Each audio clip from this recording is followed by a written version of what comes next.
Okay.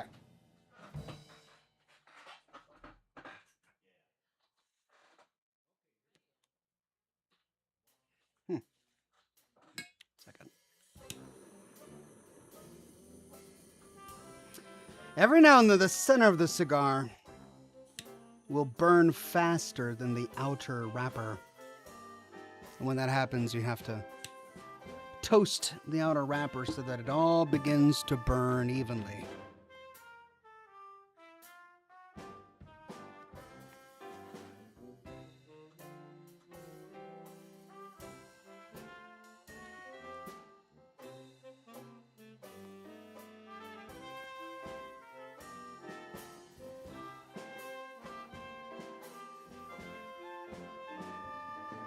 Welcome, one and all, to Scotch and Smoke Rings. Good to have you on the program. Today, we will continue where we left off last week with more Mouse P.I. If you're new to the program, the way this show works is for the first hour or so, we have a bit of a Q&A. You've got questions, I've got answers, usually about the Fallout universe, but really any topic is okay, except for politics and religion. No politics, no religion. Fallout, yes. And then after about an hour, we dive into the gameplay. So if you're watching the replay and you're just here for the gameplay, skip ahead about an hour. Otherwise, enjoy the Q&A portion of the program.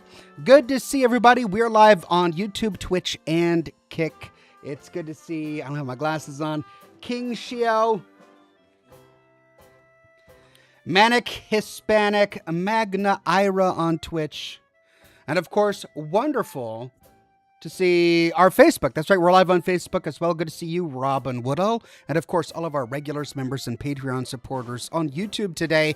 G's Police, Brandon Beltfed, Craig Euler, Dwight Eisenhower, The Magic Q, Deuteronomus, Automatic Beats. So many wonderful familiar faces. And in with the first super chat of the day is Jankust the Great. Oxhorn. I'm drunk right now. Good luck. I got to go to bed. Well, Jankus the Great, I'm glad you were able to step in for a brief moment to tell us about your wonderful evening, and I hope you have a very restful night's sleep. Thank you for joining. Toby Lee says, I'm so excited for the new season of the Fallout show so I can see Colorado. Yeah, I am as well. You know, I have a feeling that Colorado is going to be it'll be one of the major focuses of season 3. But remember, a lot of season 3 is going to take place in Vegas as well. I mean, when we left off from season 2, the Legion is marching upon Vegas, upon New Vegas. House has just gotten the cold fusion, possibly, unless the ghoul took it with him. And so we've got this big battle between the NCR and Legion that's got to take place in Vegas. So part of season 3 will be there. Part of season 3 will be in Colorado. Whatever happens, it'll be interesting, and I'm looking forward to it. Brandon Beltfed says, why is almond milk milk? No one could keep a straight face, and I call it nut juice. Cheers, sir. Yeah, nut juice doesn't sound very good. Almond milk also sounds kind of weird. I've never really liked referring to almond milk as milk. I mean, it's just kind of, milk comes from mammals sort of thing. But nut juice? No. Also not good. We'll steer clear from that. Of that. Good to see Roman Granados on Facebook today. All right, so this last weekend I celebrated my kid's birthday. They were born very close together, so I throw one big bash for the two of them. And it was wonderful. Had lots of people over, lots of family over. Kids had a great time. Jankus the Great says, you are the best. You are the best, Jankus the Great. Thank you for spending your drunken evening with all of us today. But my son, he has had a passive interest in the Fallout stuff than I do for many years now. He's primarily interested in other things. Like, he likes Transformers. He's big into Transformers. But every now and then he'll hear something about Fallout that piques his interest, and he'll talk to me about it. And of course, he's seen me collect all of the props and stuff in my office. And I've talked a lot about Nuka-Cola and Sunset Sarsaparilla and Vim, and the products of the Fallout universe are fascinating to him. So when Jones Soda came out with their version of Nuka-Cola, he was intrigued and he wanted to know what it tasted like. Now, I have collected a number of bottles of the Jones Soda version of Nuka-Cola flavors over the years, and I'm saving them, right? Because I'm a collector and I like Coke, right? I'm not really interested in other flavors. So, for example, when I got this big batch of Sunset Sarsaparilla, I didn't drink it. And that frustrated my son. And every time he comes into my office, he'll look at my bottles of Jones Soda that have remained unopened. I think I've even got a Nuka-Cola Victory around here somewhere. Anyway, he'll see my unopened bottles of Jones Soda, and he'll say, are you ever going to drink that? When are you going to drink that? So I know that he's been really interested. And so for his birthday, I got him this.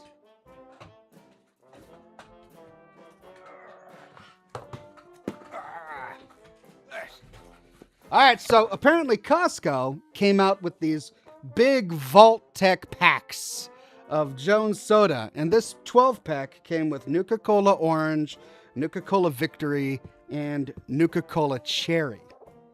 And I'm not a big Costco shopper, so I kind of missed this. I didn't know it happened, but I found them on eBay, and so I bought him his own 12-pack of all of these wonderful flavors. And here they are. We've got Nuka-Cola Victory, Nuka-Cola Orange, Nuka-Cola Cherry. And while I was there, I'm like, might as well get one for myself. So I did. This one's mine. But those aren't the only 3 flavors.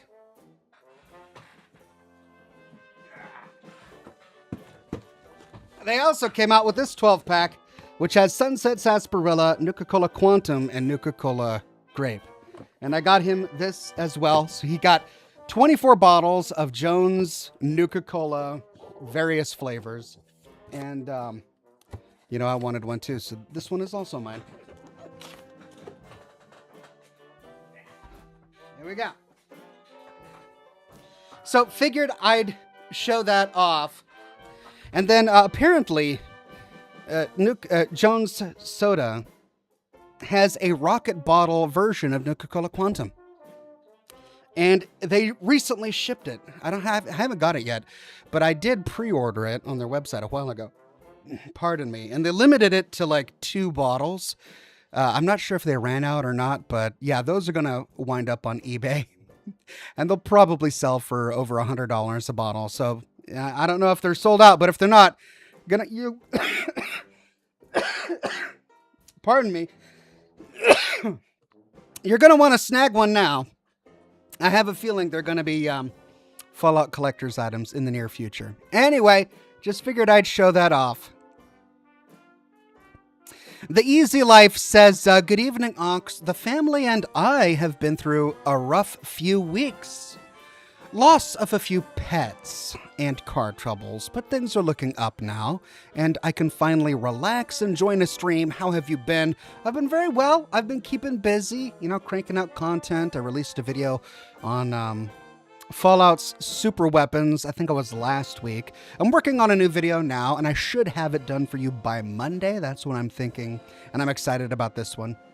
So yeah, I've been just keeping busy, doing my own thing. But I'm sorry to hear about your car problems and the loss of pets. Losing family pets is always difficult, especially when you've got children in the house. So my condolences to all of you, and I hope that you and your family recover swiftly, and I'm glad to hear that things are doing better. It's good to have you on the program. Random Greymane says, Ox, did you get a chance to check out Pragmata yet? The demo is free. I want to see Ox Dad play Space Dad. I'm casually acquainted with Pragmata, mainly due to the memes that come across my feed from time to time. It doesn't really interest me, if I'm perfectly honest. I'm already a dad. I don't really want to play a video game where I have to care for a child. Okay? If I want to play a video game to, destroy bad guys and blow up ships and explore ruins and kill zombies, and it's going to be hard for me to do all of that while I've got this kid following me around. I mean, it was one thing in God of War where you're both kind of demigods and you don't really need to worry about the kid because he's part divine and all of that. But and I don't know the story of Pragmata, but the idea of just having this annoying little kid following me around while I'm supposed to play a game, I don't know. I mean, I'm definitely not giving it its fair shake. Never judge a book by its cover and all of that, but it just didn't really stand out to me as something I was interested in playing. But who knows? Maybe I should really give it a chance. Jocelyn the Great says, hey, Ox, it's good to see you. Hope all is well. It's good to see you too, Jocelyn. Hope all is well with you. Doom 3648 says, did you hear about the Enclave attacking the tribal village? It was Arroyo Rumble. Cheers, Ox. Thank you, Doom. That's a Fallout joke. That's great. I mean, no one who is people aren't going to understand it unless they're Fallout fans. That was Arroyo Rumble, and wrestling fans, I suppose. That's just wonderful. I love it. Kenneth Thornton says, any truth to the rumor that a possessed doll-like figure stole your streaming camera lens cap? Well, I mean, I don't know, but my lens cap is gone. And I have no explanation for it. Like, I always put it back on the camera after a broadcast, and I only ever take it off to do the broadcast, which means that I somehow lost it during one of my broadcasts. And I don't know where it is. To this day, it's not on the ground, and I still can't find it. So, either a goblin came and jumped up and ran off with it, or I'm just going blind in my old age or something. I'm sure I'll find it eventually, but in the meantime, we're going to have to do without the lens cap. Megabox says, hey, Ox, did you hear about the new Fallout 76 content? I kind of did. I guess I really don't understand it. Infestations, right? Like, I heard something about infestations, and I've been logging into Fallout 76 the past couple of days to capture footage for my upcoming lore video. And, if there is anything new, it's totally missable. I think there was one moment when I logged in and I was busy shooting footage and I checked my map and there was a big circle over the map and it said infestation. But I was doing something else. I had to go, to a location to shoot some footage. And by the time I was done shooting the footage, the infestation, whatever that was gone. So I didn't get to explore that or forget. And I waited 5 minutes checking the map every so often to see if another infestation happened. And it never did. And I'm like, I got things to do. So I logged off. I don't know. Is it just a lot of enemies appear and you shoot the enemies? Is that it? Because you can already do that. So I don't know enough about it, clearly, to be able to talk about it. But apparently there are infestations now in Fallout 76, whatever that means. Alt Grendel gifted 5 Oxhorn memberships to the community. Thank you so much, Alt Grendel. And congratulations to Many Power Respect 44, Odell Frosty, Chris Robertson, James NP, and Roman Empire. Thanks again, Alt Grendel.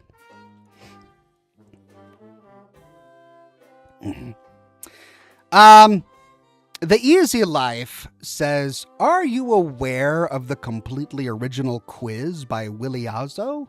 It's a Jeopardy-style game show usually based on video games. There was a Fallout episode, and I was half expecting you to be a contestant. Well, listen, when it comes to Fallout stuff, I am knowledgeable.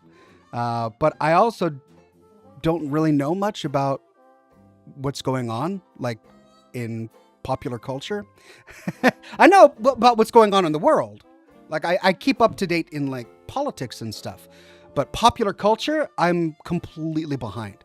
I don't know what shows are popular. Like I never watched Stranger Things. I heard a lot about it when it came out, but I never watched it. I think it ended now. Didn't it end recently? I never watched The Boys. I mean, I keep hearing stuff about it in my feed. I've never watched an episode of The Boys. It's probably a show I would really enjoy. I just don't have time for it, so I never saw it. And then there was another big cultural thing that happened a couple of years ago. Squidward? Squid Games. The Squid Game. And that was in my feed a lot too, and I still don't know what that is. Is it a game? Is it like a game show, or is it a drama about people doing a game called the Squid Game? Death Note? Did it have something to do with a Death Note? Yeah, so like I said, when it comes to popular culture, I don't know anything about it. So sadly, I'm not familiar with the original quiz. But yeah, it sounds, if they've got Fallout questions, I'd love to hear more about that. I do love Fallout questions. Deuteronomous says, no, Ox, do not watch The Boys. Is it bad? I heard it was good. Like it was supposed to be a good show. Oh, well, I guess it's not a good show. Oh, well. Cheers, everybody. Rum and Coke time. Well, hold on. It's Scotch and smoke rings. So we'll start with the Scotch first. And then we'll do some smoke rings.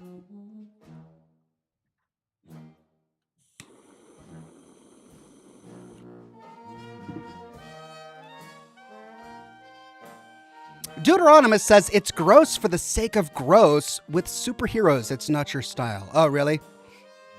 Okay. I mean, I don't mind entertainment that's dark or even graphic. For example, I really enjoyed Watchmen. And I know when it came out, I don't recall, did it do well or not? When was it, like 2010 or something like that? But I remember watching it in the theater, and I loved the pacing of it. I loved how slow it was. Rorschach was, he was edgy, but he was great. Like, he was a great character. They were all great characters. Dr. Manhattan was a fantastic character. Ozymandias was a wonderful character. So I really enjoyed Watchmen, and it was kind of gross. It had some pretty bad violence. But so, yeah, it's, if it's dark, that's okay for me sometimes, as long as the story is good. If the story is good, I'll get engaged in it. And I don't know enough about The Boys, so I don't know if it's going to be up my... you guys seem to think that I wouldn't like it, so maybe I won't watch it. Craig Euler says Rorschach was an awesome character, wasn't he? He was my favorite character in all of the Watchmen. And that's saying something, because I liked them all. I think my second favorite is going to be Dr. Manhattan. He was just such a wonderfully written character. And I kind of feel for him, too. If I suddenly became omnipotent, I think I, too, would struggle with my humanity. I think I'd try to, hang on to my love of humanity for a while, but eventually I'd just be like, man, screw this.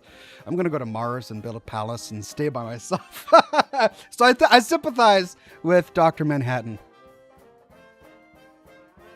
Alt Grendel says The Boys has a lot of blood, gore, and sex. Very adult if you're curious. Watch the first episode, and if you're okay with that, you'll enjoy it. All right, well, like I said, I don't really have a lot of time. I don't really mind blood, gore, and even sex in a TV show if it's, good, if it drives it forward. But I didn't have time for Game of Thrones when it came out, and I don't really have time for The Boys. I made time for Fallout. If it wasn't Fallout, I wouldn't have watched it. Like, I'm only watching it because it's part of my job and because I'm genuinely interested in Fallout lore.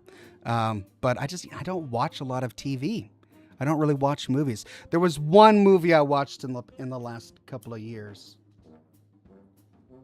I took my kids to it. Superman. Yeah, it was that Superman movie. And it was primarily because they saw the previews and thought it was really cool. And plus, I wanted to see the Superdog. I thought it would be great to have the Superdog. The Superdog wasn't in any of the other Superman movies that I remember. So I went to see this Superman movie when it came out, but that's really the only movie I've seen in the past couple of years. So like I said, when it comes to popular culture, I need to catch up on a lot of stuff. The Easy Life says, apologies, game show is a misnomer. It's a YouTube series that parodies Jeopardy where other YouTubers are brought in as contestants. Oh, okay. I watch a lot of YouTube. That's the irony though, right? Because I don't watch a lot of Netflix or Hulu. I don't go to a lot of movies, but I do watch a lot of YouTube. I mean, primarily I watch military channels and like do-it-yourself channels. I don't watch a lot of gaming channels. That's the funny thing. I'll watch a lot of British comedy. I like classic British comedy, like Mr. Bean and Blackadder, a bit of Fry and Laurie, and then I'll watch modern British panel shows like Would I Lie to You? Of course, 8 out of 10 Cats. So every now and then, if I just need some noise in the background, I'll throw on like one of those shows. And then I watch, YouTubers who focus on the war in Ukraine and, classic World War II documentaries and all of that. I found a new YouTuber who does Egyptian pyramid exploring, which I think is really cool. And that's kind of all I really watch whenever I watch anything at all anyway. Manuel Morales says, first season of The Boys is amazing. After that, no. Oh. Well, that's a shame. ERB Hastings says, The Boys is crass for crass sake, but so is punk. So you're saying The Boys is punk. All right. Deuteronomus says, I'll use my monthly super chat to remind you to watch Silo. Season 3 drops in July. If you trust me about anything, trust me, you'll love Silo on Apple TV. Yeah, I remember you bringing it up a while ago. And I looked into it, and it does look like the kind of show that I would really enjoy. And there was another show that I've seen a few trailers for that I think I'd also be really interested in. It's got that actor who plays Adam Scott in Parks and Recreation. I forget his name. I'm so bad with names. But that show, from all of the previews I watched, looks like another show that I'd be really interested in. That and Silo. But again, no time. Mayang says, have you played Atomfall? It has interesting lore. Atomfall. I don't think I did, no. No, I haven't played it yet. I'll look into it, though. Thomas McCormick says, almost 6 years. Cheers. Thank you, Thomas McCormick. Severance? Yeah, I think it was called Severance. I think the plot is that they're working for the CIA or the government or something, but the nature of their work is so sensitive that they have to have their minds wiped every time they leave the office, which I thought was an interesting premise.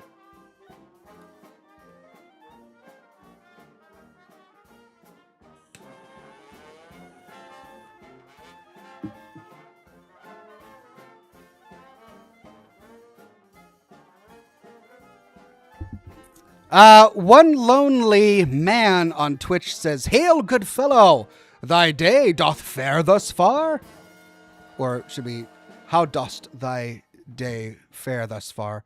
Doth fortune smile upon thee? Fortune here plural, so doth would work. Or doth woe beset thy path? Okay, well done. Woe dost not beset my path. I feel fortunate to not be beset by woe. I'm feeling good. Thanks for asking, my friend. Gotta love the King James English. Kifa says, Ox, you're one of the main reasons I play and love Fallout games to this day. Thank you for your extensive work and all of the content you posted. Sir, you're the Spider Noir of YouTube? Well, thank you. Spider Noir. Oh, yeah, that's the new Spider-Verse. Okay, I remember there was that cartoon Spider-Man with Michael Morales, and he went into an alternate universe and found a film noir version of himself called Spider Noir, right? I took the kids to that film many years ago, and then they're making a series on it with Nicolas Cage, right? Right. I saw the headlines. I haven't seen any of the trailers or anything, so I don't know if it's going to be any good.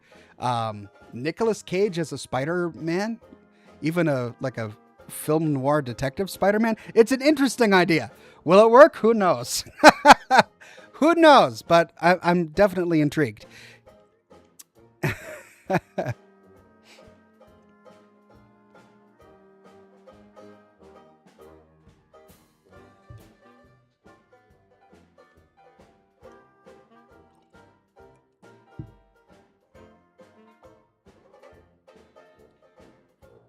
Sean Gray on Facebook says, I know this is off topic, but I came to realize that the ghoul from the show, I think, is using VATS, which is why he keeps hitting crits, getting critical shots, or a thought, and you're awesome.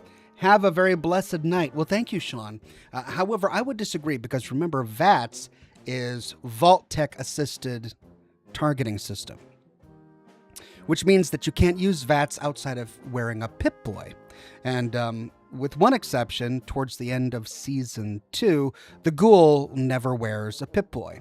Lucy, however, does wear her Pip-Boy, and there are a number of, well, not a number, but a few instances during the show where she will take shots that look like they're VATS shots. In particular, in season 2, when she's killing all of the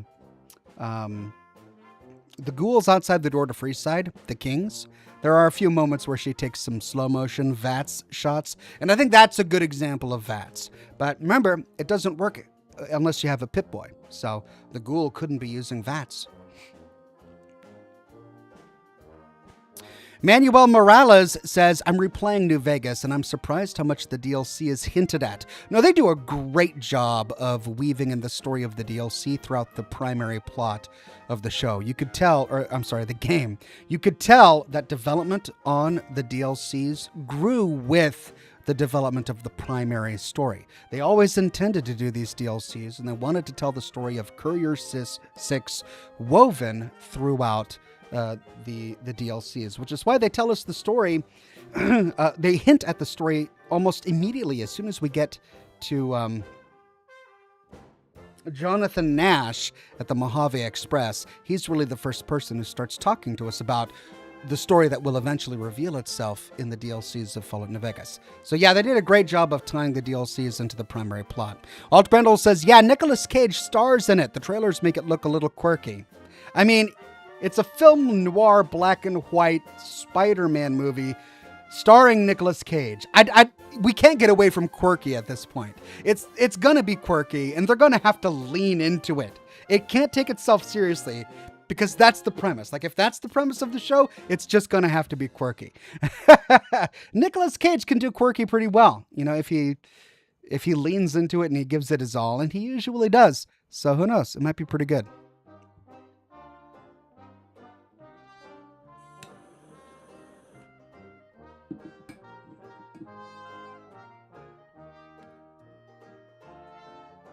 ALG623 Pormo says, all-time favorite meal?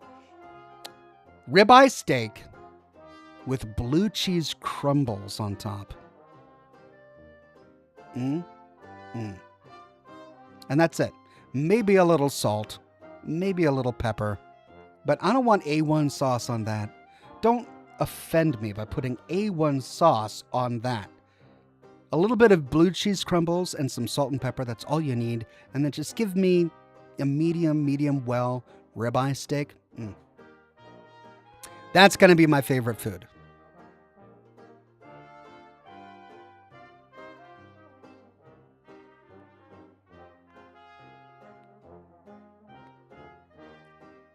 Jaquito says, I was put off how they portrayed Frederick Sinclair in the show. My impression from Fallout New Vegas DLC is that he was good in intentioned, but very naive. Did I misread his character from the game? No, you did not. And I also was disappointed with how they depicted Frederick Sinclair in the Fallout show. Because first of all, he's depicted in the Dead Money DLC.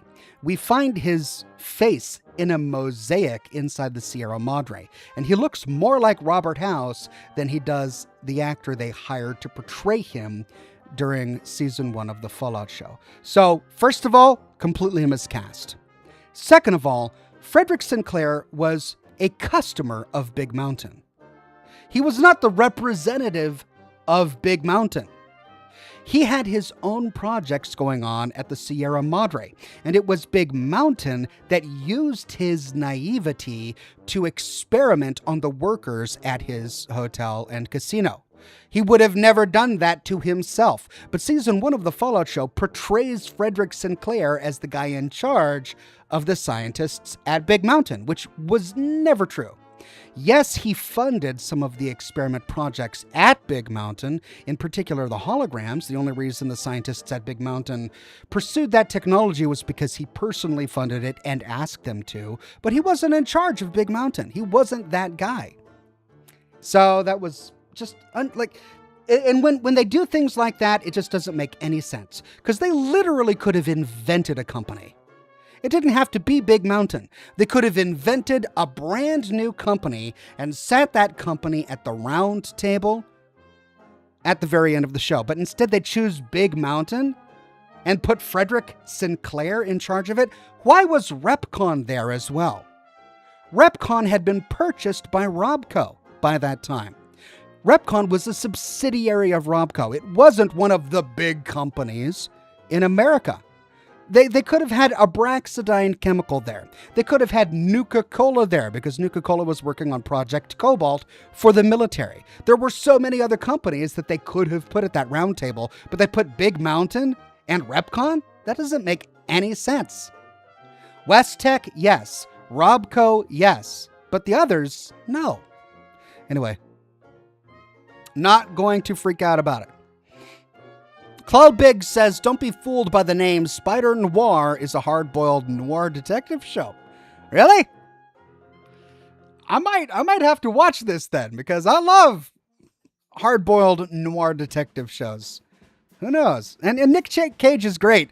I mean, it's 50-50 with him. Half of what he's in is awful, and the other half is amazing. And even when the half that he's awful in, he's still charming in that, right? Even if the film itself is bad, he's still great. So, yeah, I might have to watch it. That sounds interesting.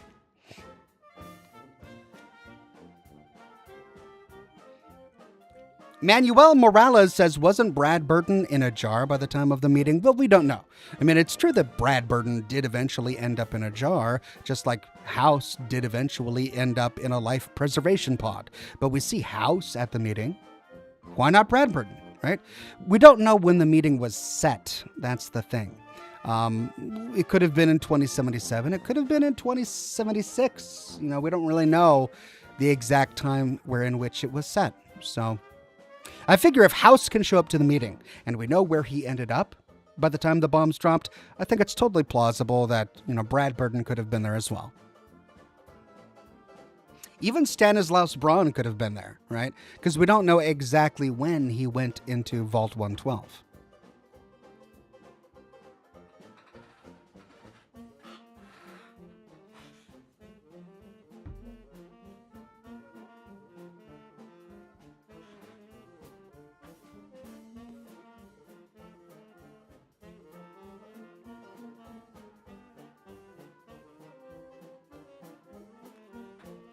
ERB Hastings says, that was supposed to be Frederick Sinclair? Yeah, according to the script, right? And the subtitles, which is just, this is the frustrating thing about, I don't know if I want to believe that the script is canonical, because what they'll do is they'll put things in the margins of the script to better explain it or give context for the actors who are portraying the characters in the script. But then some of that stuff never actually shows up in the actual show. So what should we consider canonical? What actually shows up in the show, or things on the side like the script or the concept art or the storyboards? Does all of that count as canonical lore, or just the published show? I'm one to argue that it's really just the published show, because that's kind of how we deal with games. When we take a game and we try to figure out what's canonical and what's not, we usually don't count cut content as canonical, or content that's stuffed in the game files that was never meant to be enjoyed by the actual players. So part of me thinks that the script shouldn't be considered canonical as part of the lore. The problem is that his name is in the subtitles as well. It says Sinclair in the subtitles whenever he talks. So that kind of goes beyond the script, and that's part of the actual published show. So yeah, the big guy who represented Big Mountain at the round table was supposed to be Frederick Sinclair, and he doesn't look anything like Frederick Sinclair from Dead Money. Annoying and completely unnecessary. Completely unnecessary. All that does is piss off fans who know the story. That's all it does. It didn't make it better. If they wanted to have a big guy in charge of an evil corporation smoking a cigar, they could have invented a new corporation and then just created some new character to be in charge of that corporation and put him at the round table. But to grab a company that already exists and a character from some other place that already exists and meld them together and then change the way they look and put them it doesn't make sense. There was no need for that. I'm ranting again. I'm going to stop. I'm stopping now. Cheers.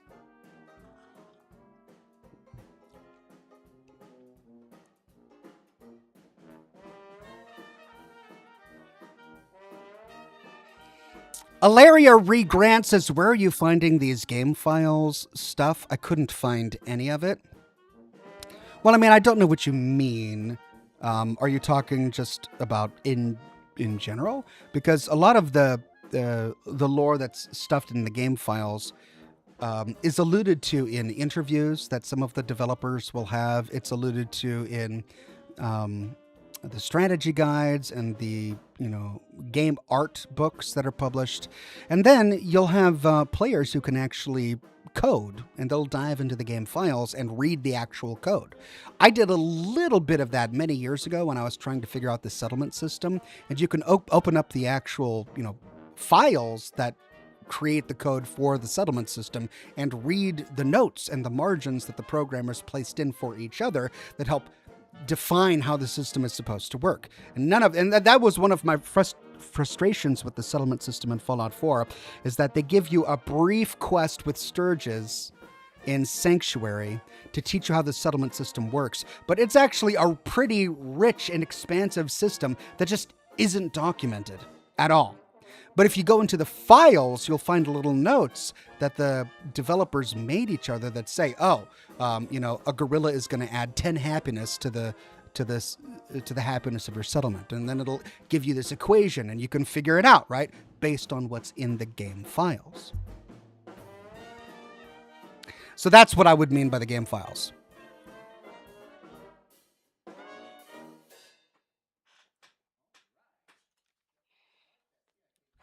Primrose says, it's the same conundrum I have with Robert House. In New Vegas, in the game, he was morally gray, but in the show, they made him so blatantly evil. I disagree. I think in episode 1 of the show, they got a bit too close to making him blatantly evil, because he picks a fight with a bunch of striking workers and uses the opportunity to test an experiment which kills them, which leads to their death. So yeah, that kind of really that was blatantly evil. But throughout the rest of season 2, House is not really depicted as blatantly evil. He is trying to save Vegas from the apocalypse, right? The problem, and I talked a little bit about this in my review of season 2, is they wanted to reveal that information to the viewer slowly. So at the beginning of season 2, they wanted you to think that House was evil and that he started the apocalypse, which is why they did the thing with the baseball bat and the mind control chip at the very beginning of episode 1. But as the season progresses and we learn that he wasn't really responsible for the apocalypse, they allow him to show his vulnerabilities. Yes, he hacks into Pip-Boys and suits of power armor and terminals to try and understand the world, and yes, he's amassing a huge nuclear stockpile and a missile defense system in Vegas, but it's to save Vegas from the apocalypse. And he shows moments of vulnerability where he doesn't really know everything, and he's concerned about the end of the world, and he's trying to figure out who does it. And there are moments where he, shows concern for other people in his sphere, like when he reaches out to Cooper Howard at the airport and warns him about what's going to happen and letting him know that it wasn't him, that he wasn't involved with that. He didn't have to do that. Like, why would he do that? He just did that to give Cooper Howard a little bit of an upper hand, a little bit of a prep. So there are moments like that where, is he a good guy? No. Is he an evil guy? Yeah, he's probably an evil guy. Is he a cartoonishly evil guy? No, I don't think the show makes him a cartoonishly evil guy. It gives him layers, some layers, and that makes him a more interesting character. Is he depicted exactly as he's depicted in Fallout New Vegas? Not exactly, but he's not exactly a saint in Fallout New Vegas either. In Fallout New Vegas, he loses his temper if the courier doesn't give him the platinum chip. In Fallout New Vegas, he massacres the kings if the kings in any way assist the NCR. He does really evil things in Fallout New Vegas as well. So, yeah, I don't really have a lot of criticism for the way House is depicted. I have a little bit, but I'm mostly okay with it.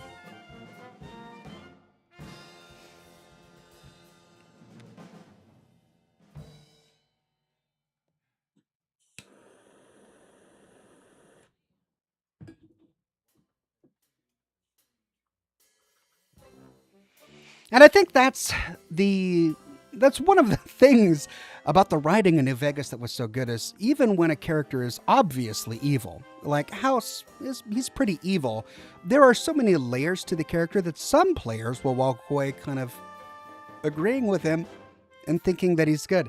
I mean, the irony is that there are people who will side with the Legion after talking to Caesar, and they get convinced by him. Like, Caesar is such a persuasive and charismatic character that he somehow convinces some players that the Legion, with their murder and enslavement of women, is somehow right. Right? And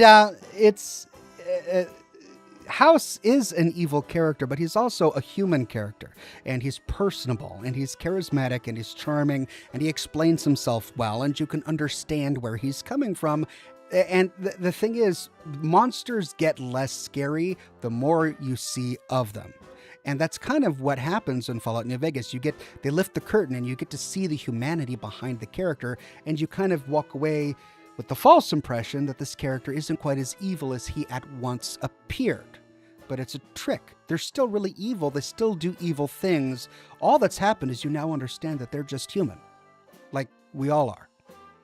ERB Hastings says, favorite non-Fallout canonized cryptid? Non-Fallout canonized cryptid?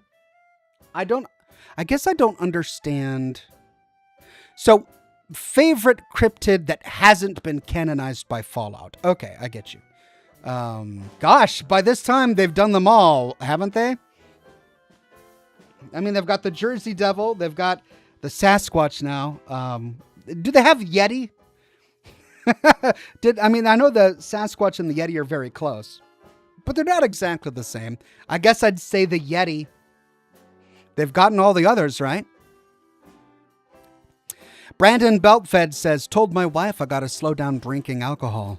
Found out it has a bunch of female hormones in it, because when you drink it, you start talking nonsense and you can't drive. Oh. Whoa, Brand. That's a sexist joke, Brandon. Boo.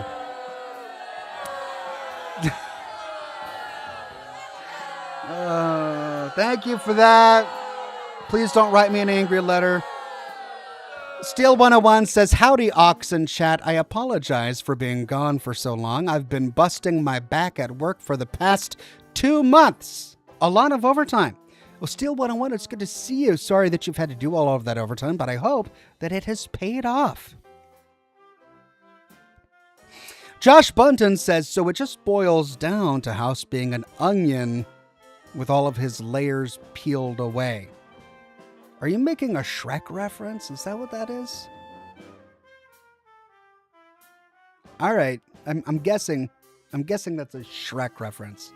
Thank you, Josh Bunton.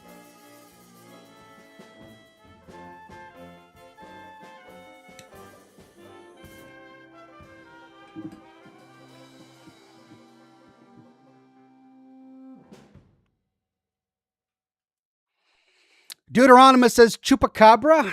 Oh. Yeah, I don't think the chupacabra has shown up in Fallout lore yet. Let me know if I'm wrong there. Maybe we'd go with the chupacabra.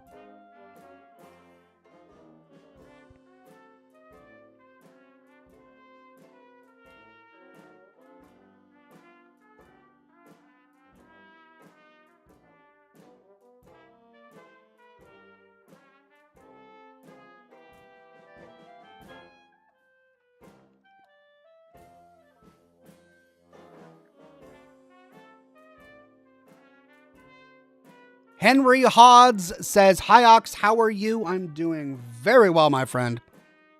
Good to see you tonight."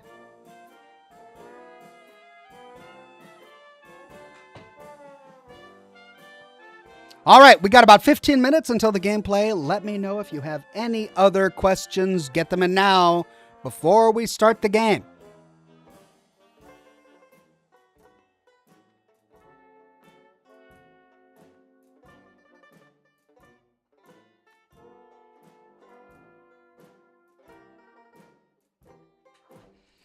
What's your favorite food in Fallout? Says Cortez Sams. Probably Fancy Lad snack cakes. I like sweets. What can I say? I like chocolate sweets. I like cake and chocolate. Fancy Lad snack cakes. It's the way to go.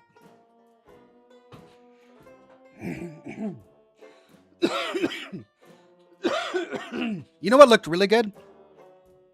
The donuts from the Slocum's Joe creation for Fallout 4. I remember when that came out. Every single donut that they put in that creation just looked so glossy and so tasty that after I made that video, I had to go to my local shop and get a big box of donuts. They were so tasty.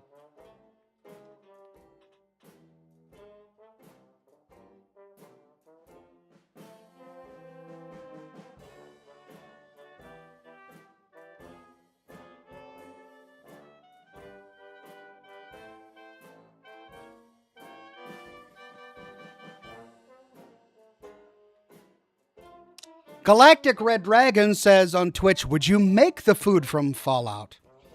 Probably not. I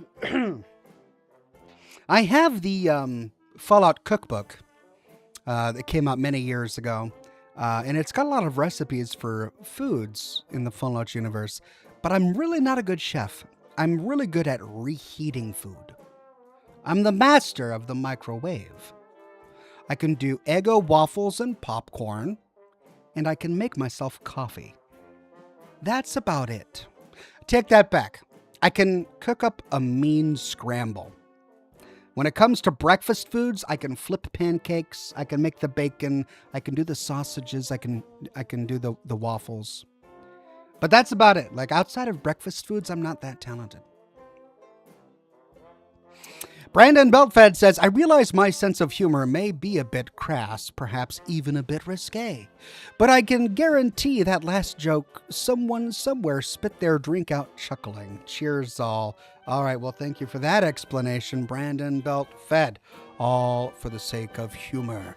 Steel 101 says, by the way, what are your thoughts on Caesar's note in the TV show? Honestly, I'm cool with it because it fits his arrogance. Also, he was ill, the tumor.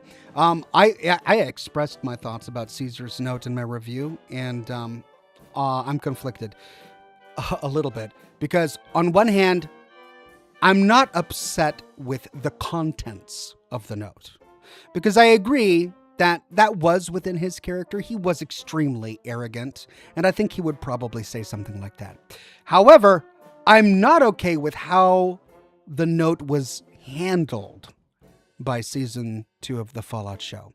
I'm not okay with the Legion Civil War, with the two warring camps of Legion, with the berm that had been very cautiously erected between the two camps, which, remember, had just devolved into a civil war over who was going to be the next Caesar. I'm not okay with them gingerly dragging the skeleton of Caesar with the note still intact in his pocket and plopping him right in the middle of the berm between the two camps, and then both of them just agreeing to start the tug of war they capture the flag over Caesar's body after they gingerly place his skeleton on top of the berm. And I'm not okay with this civil war taking 15 years, which was longer than World War II.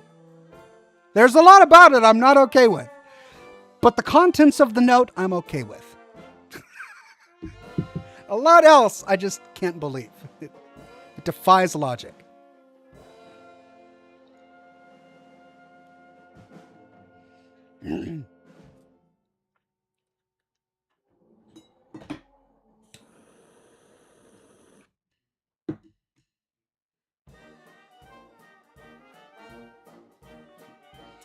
Time Warper on Twitch says, so in the Fallout, were the cryptids FEV experiments? Because they are referenced in pre-war before the bombs as well. So were they early FEV?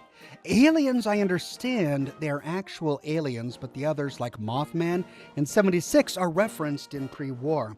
Fallout 76 is not specific about many of the details, but if you explore the West Tech facility, you learn that many of the cryptids that we see in the game, including the Grafton monster, did start as FEV experiments.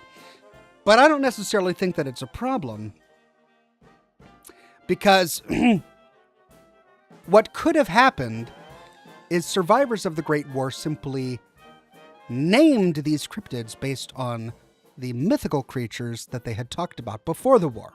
So did the Grafton monster exist as a cryptid before FEV, before West Tech? Yes. Did the FEV version of the Grafton monster exist before the war? Probably not. It probably evolved after the bombs dropped. Could survivors of the Great War not have known that and simply seen this monster in Grafton and gone, oh, it's the Grafton monster? Yeah, that's probably what happened. Pickles the Junkyard Cat says, thanks, Ox, for the great content you make for us. You're the best, but not really sure why you're putting blue cheese on your steaks, though. Either way, love you, buddy. Crumbles. Blue cheese crumbles. Listen, don't knock it till you try it. It's pretty good. Alt Grendel says, did you know the Romans had 4 different types of poison? Type 1, Type 2, and Type 3 killed you in seconds. Poison 4 just made you itchy. Okay. It works if you read it, because it's poison IV, poison 4. Poison. It only works if you read it. It doesn't work if you speak it. Thank you, Alt Grendel. Will Patterson says, not a joke, but the barbecue sauce recipe and the soda recipe from the Fallout cookbook are very tasty. I highly recommend them. Oh. Barbecue sauce and there's a soda recipe? All right. I'll have to try them. Steel 101 says, why did Elvis refuse to fight? Because he didn't want to step on anyone's blue suede shoes. Rest in peace, the king. I wish he was alive in the show. Me too. I wish he was as well. I'm sad about what happened to the kings in the Fallout show. Jaquito says, what is your headcanon courier? Mine is yes man. True neutral, manipulate both NCR, House, and Legion to where he/she comes out on top. Well, I mean, my playthrough of Fallout New Vegas, I did every ending, because I wanted to explore all of the lore. But the one that I saved, the one that I actually played through and then kept that game save and continued to play on it, was by siding with the NCR. That said, when it comes to Fallout, I really don't go with headcanons. I prefer to live in the canonical world. So I don't really have a headcanon. What I am believing is what happened. What happened is what canonically happened, and that's outside of my control. Samurai Ravan says, so far, can we confidently expect you to play Mass Effect 4? No. But I'm also not saying no. I'm not saying yes, and I'm not saying no. I'm saying maybe. Maybe I'll play it, but I might not finish it. I don't know. It really depends on my schedule, the timing, how I'm feeling at the time, etc. Mobius Ouroboros says, well, hello, Mr. Oxhorn. How has your week been? How is the wife and kids? Good and happy, I hope. Well, Mobius Ouroboros, I am not married, and I haven't been for 6 or so years now. But the kids are doing very well. I just put them to bed. They're finishing up their school year, about to start summer. I'm doing excellent as well. And my week has been wonderful. I got a lot of work done on my upcoming lore video. I'm going to finish it over the weekend, and I'll have it ready for you by Monday. That is the plan.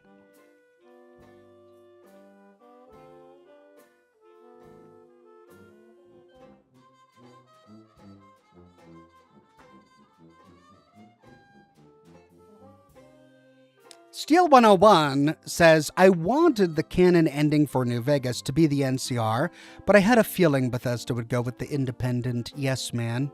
I couldn't shake that feeling. Yeah, I kind of did as well. But it looks like that's what they did. I guess I'm glad they chose the yes man ending as opposed to the house ending. Had they gone with the house ending, I feel like I don't think that would have been appropriate. I'm a little sad that they canonically chose the Yes Man ending. I mean, we don't know for sure, but all appearances look like that's the case.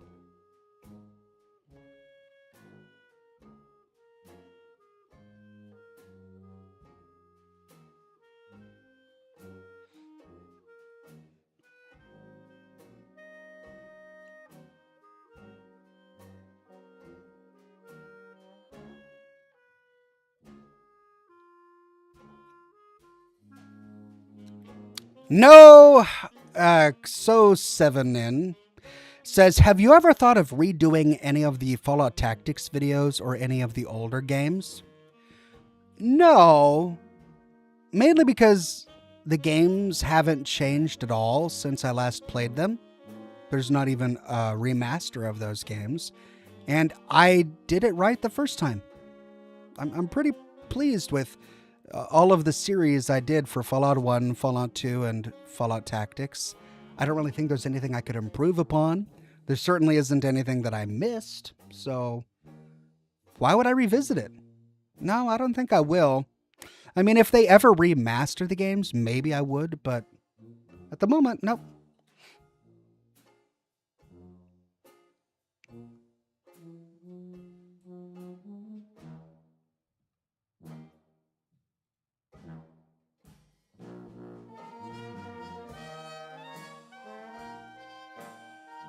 Mayor Zach says, wife's pregnant. Your videos help us sleep. Thank you very much. You're welcome. I'm happy to be there. Congratulations on the pregnancy. I hope it goes smoothly for you all. And I hope that once the baby is born, you will find time to sleep. I know that moment is tough for new parents.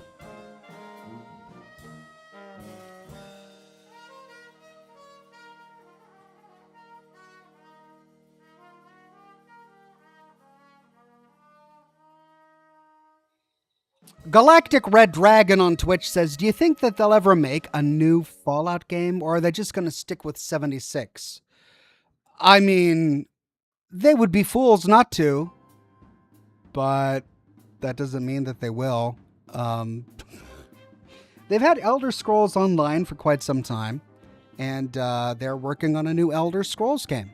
So I don't think that just because they've launched a multiplayer version of Fallout that's it, that they're done creating single-player RPGs. I think they want to create a new single-player RPG Fallout game. I think that they're having a very difficult time finding the space for it, finding the talent for it, right? Unless they spin off another studio dedicated just to working on Fallout 5, they're going to be juggling the Elder Scrolls, Fallout, anything else that Microsoft wants them to do, like another Indiana Jones, and Starfield as well, right? They've got a lot to do. And we've had no hints that a new Fallout game is even being worked on. That doesn't mean that they aren't working on a Fallout game. It's possible that they are. We just have no evidence that they are. Mobius Ouroboros says, what's your favorite Fallout game story-wise besides New Vegas?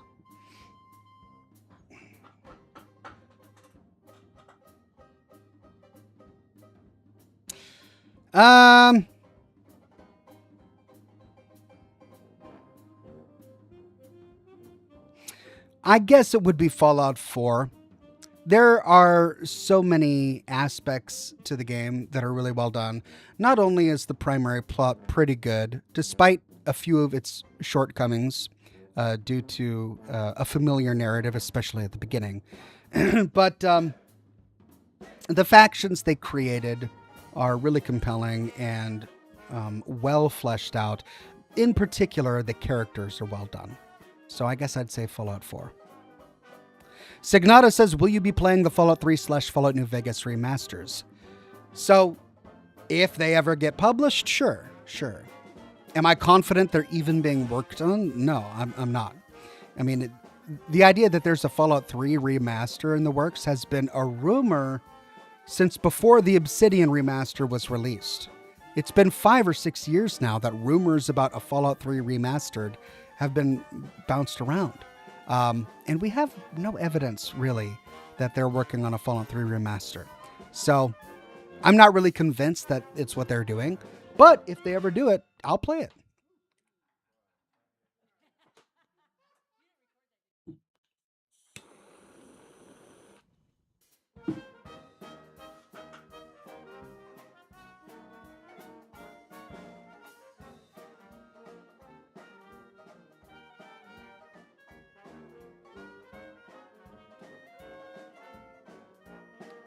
Game time, says Pickles the Junkyard Cat. Yes, thank you. Let's get the game fired up. And then I'll turn out the lights.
Okay, so I think when we left off, we had just been introduced to the game's femme fatale.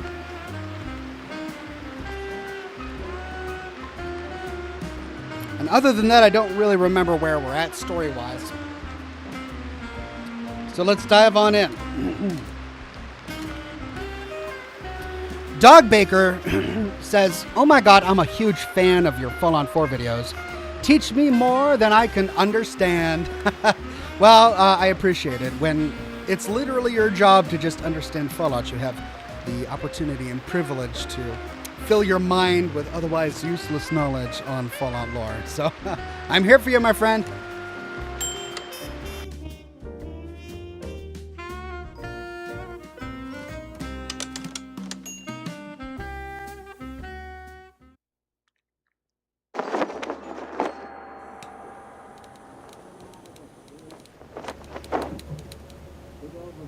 Okay.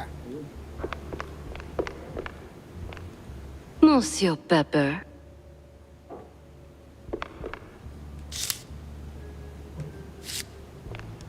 Once Upon a Time by Tinsel Brothers. Head to Tinsel Avenue. Alright, let's head to Tinsel Avenue. Where's my car? There's my car.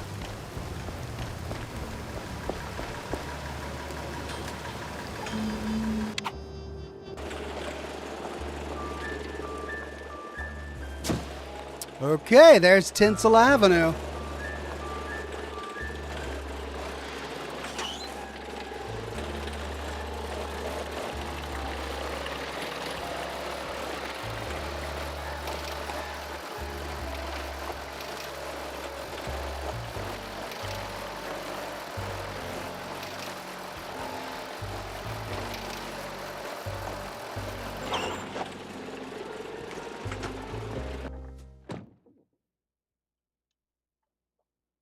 Ah, Tinsel Avenue. Glitz, glamour, and now murder looking to steal the spotlight.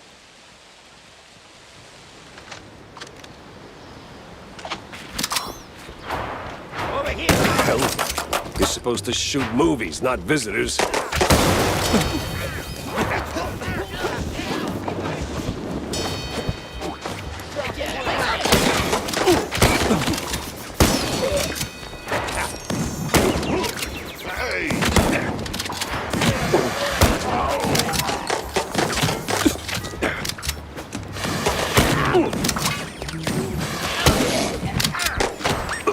Nothing pointing on your weapon!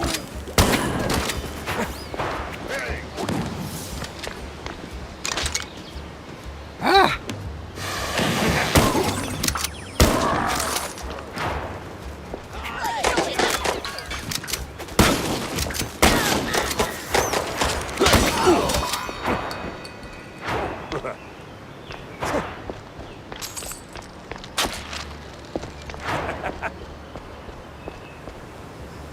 Starts this Sunday, Swamp Man in color.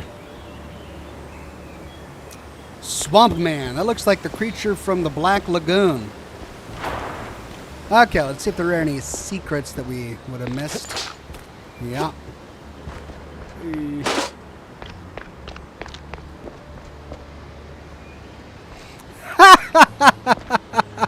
I love how it's just painted on there. See that? That's great. This game is just chock full of little nice touches like that.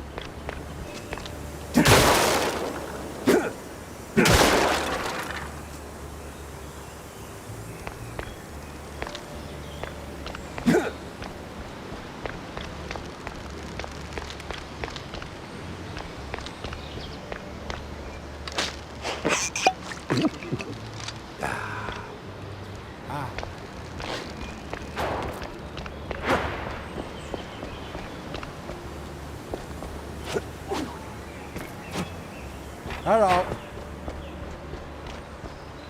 How do we get there?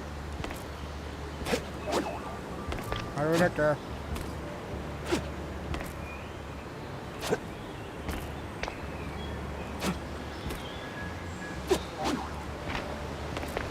Oh.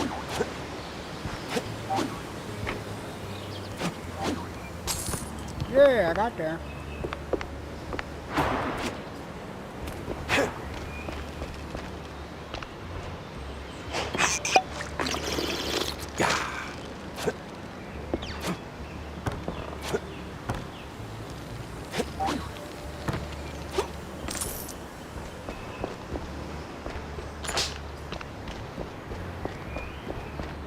Okay.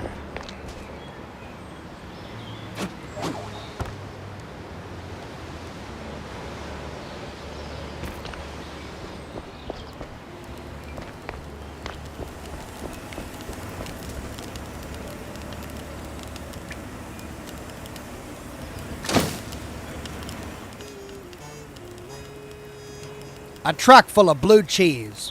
What is this even doing here in Tinsel Avenue? Well. Blue cheese, huh?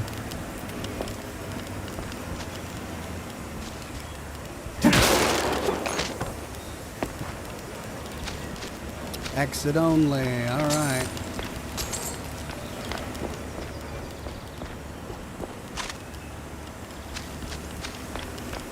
Well, I think I've almost got all of my shotgun shells back.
monsters, of course.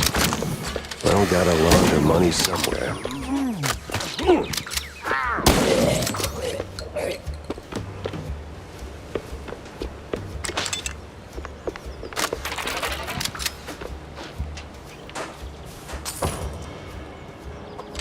Aha!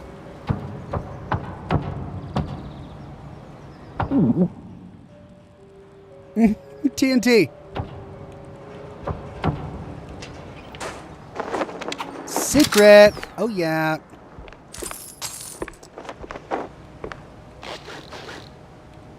Scribbled exchange. Seen that new mousetrap asset? Yeah, those elastic pants are the stuff. No, you dope. The hitter. Half mask, all creepy. Oh, that guy. Creepy as hell. Like some place too creepy even for him spat him back out. Yeah, I hear he's worth every dime. Crosses every contract. No slips. Crazy how well Mousetrap's doing, and all from one lousy expose. We ought to put her face on a statue. Yeah, call it the pencil pusher that couldn't quit. A heroine we don't deserve. Why are we still writing? The meeting wrapped up 10 minutes ago.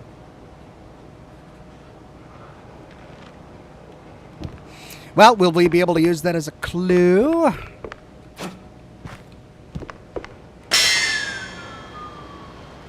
Well, a jump pad just dropped. Okay, but I want to finish exploring this.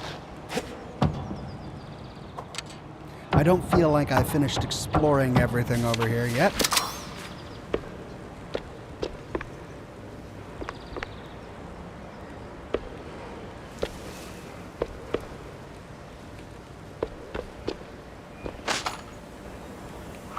Ah, newspaper.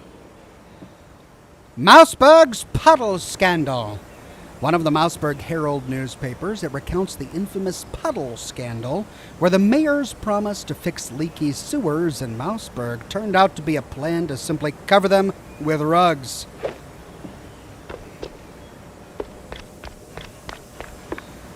All right, where's that window I would have gone? Oh, I could have shot that. Exit only. Okay. Well, now I need to figure out where that window went. Which means I gotta go all the way back. Okay.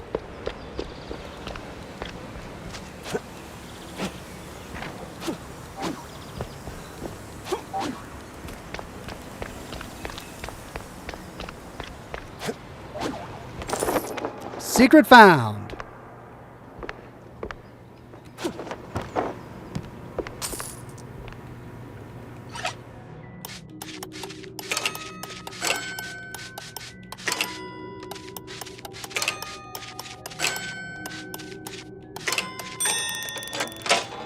Hey, give me all the cash.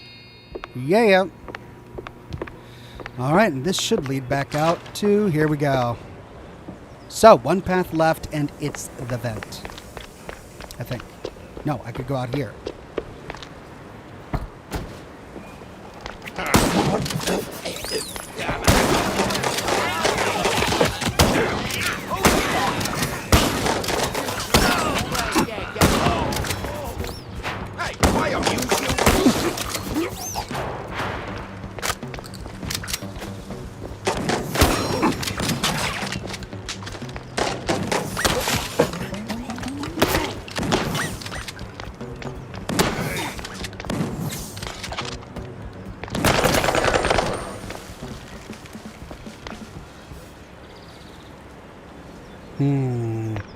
Oh my god, I did it again.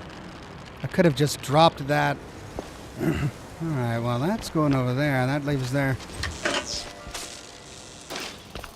Ah, that's how I'm gonna...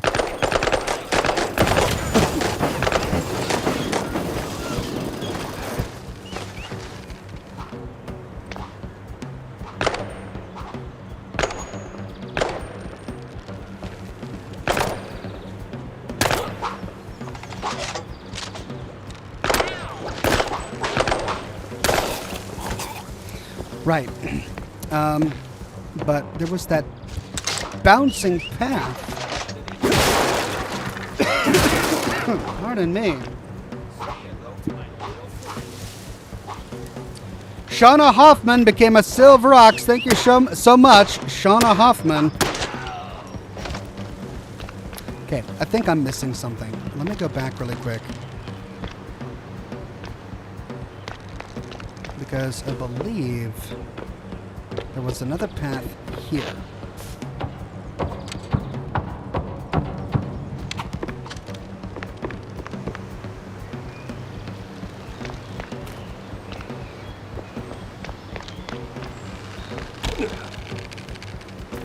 Oh. Okay, well, we're back.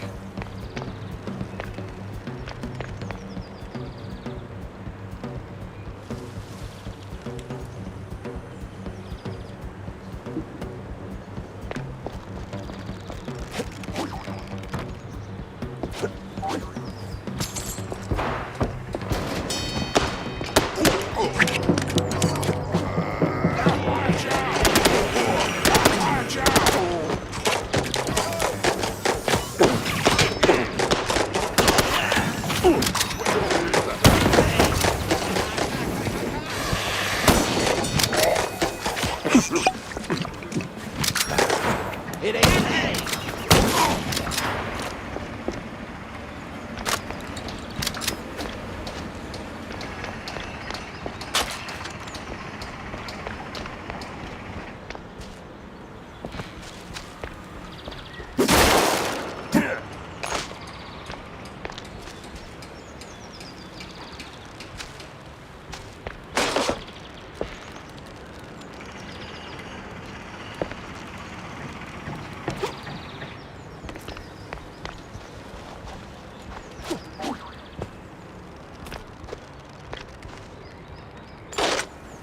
Aha!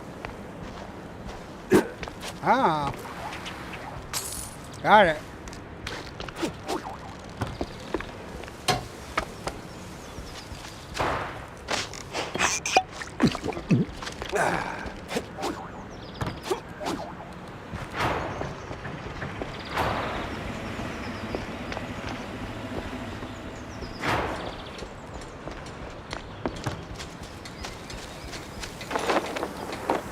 Shortcut.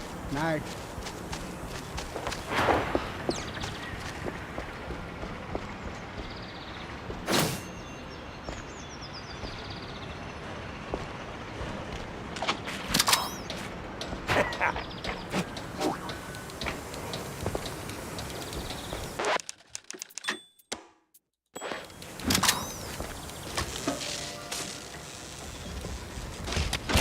This whole thing feels like a movie.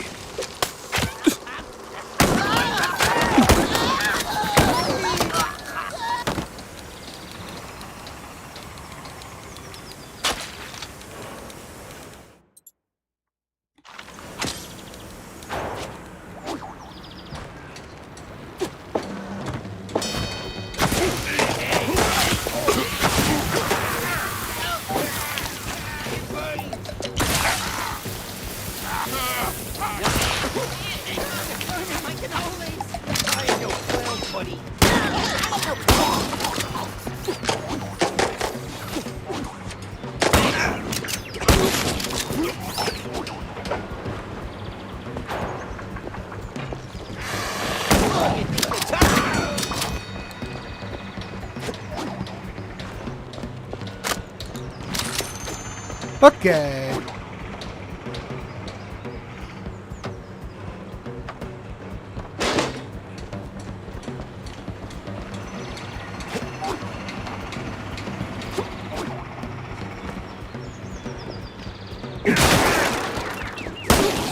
What? There was a guy hiding in the barrels? Really? Well, now I have to be worried about cracking open these crates. Never know when a guy's gonna pop out.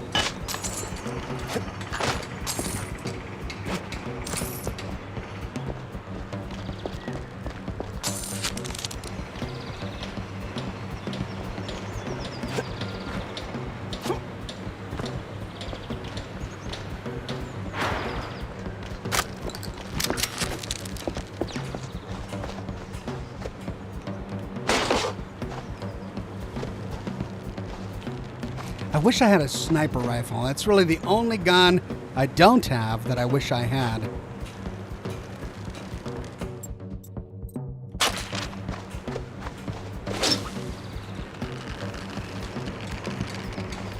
And action! With grit in his gut and a case on his mind, RPI But what awaits him in the shadows? Dumb wise guys and fake cheese whiz.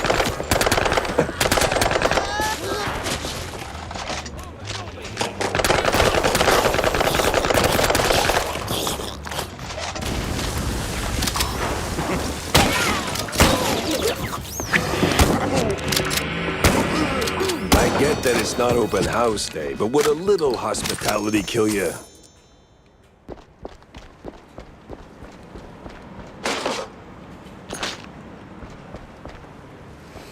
Okay. Well, none of those guys ever got close to the barrels. That's what I was waiting for. Oh.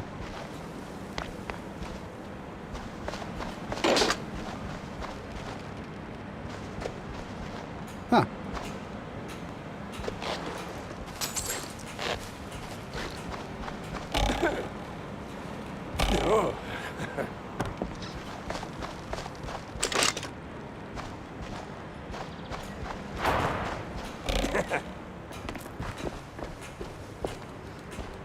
Any hidden walls or... Oh, doesn't look that way. Did that hurt? Had to hurt. But our hero's still on his feet. No second take needed. I've had breakfast that did more damage.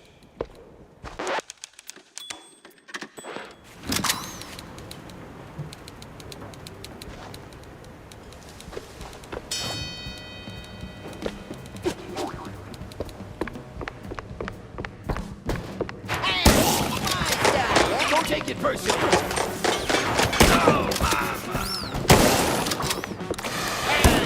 Oh.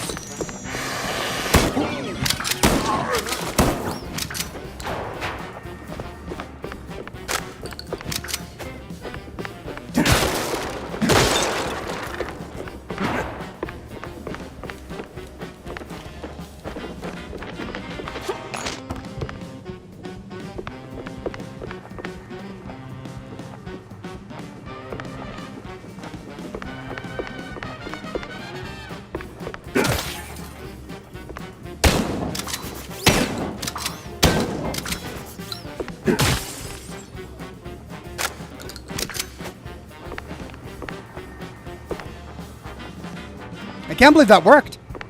I actually was able to shoot him through the window. You want to look for the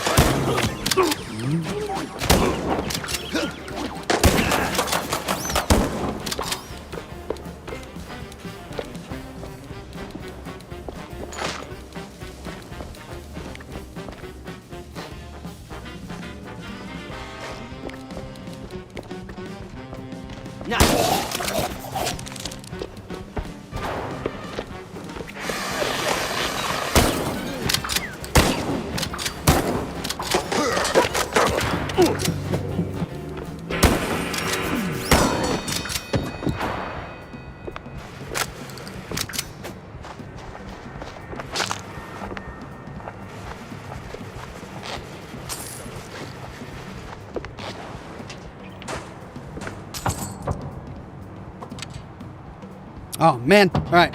I'll check that out after I finish looting and exploring this floor. Because I don't want to miss anything. Oh. Oh, I think that's it. Okay. Yep, and I came up there. So, here we go.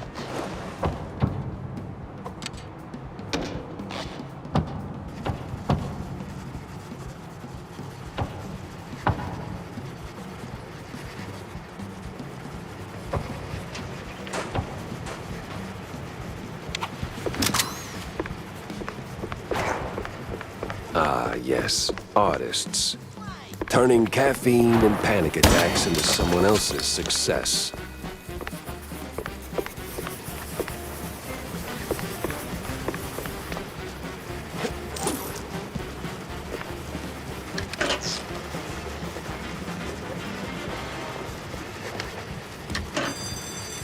Uh-oh. Be free, little birds. Just don't come back. Bye.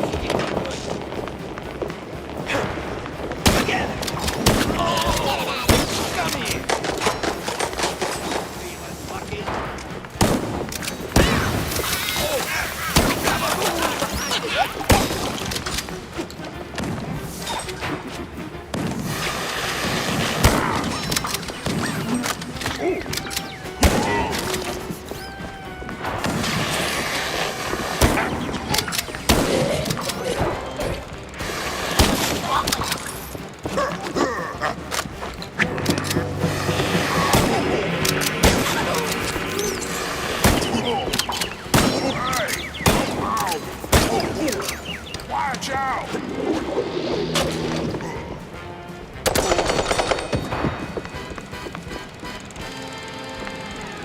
Okay. I mean, shotgun is all you need. Who needs anything else, right? I did run out of the shotgun shells, though. So there's that.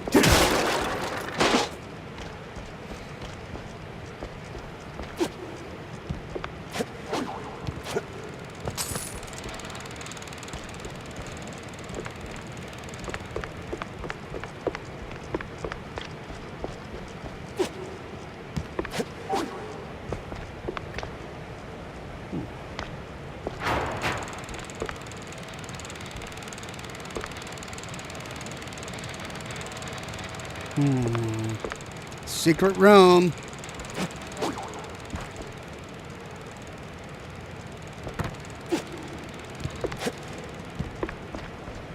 Oh, the stance, the grit. You ought to swing by sometime.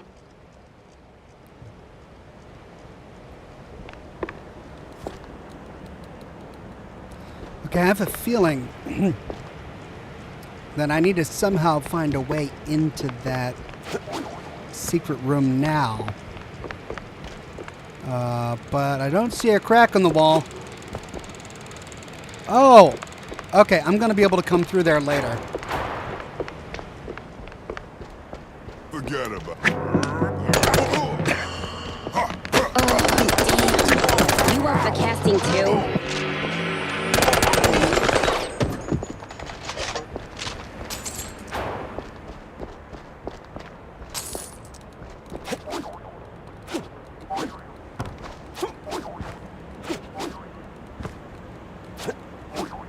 Ah, invisible wall.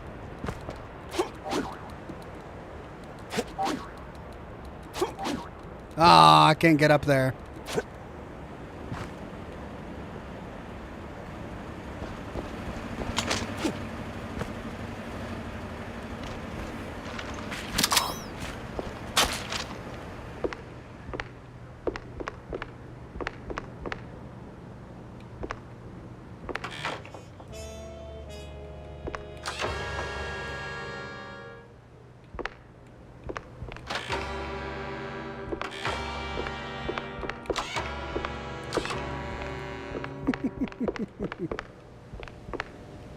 It's Clark Gable.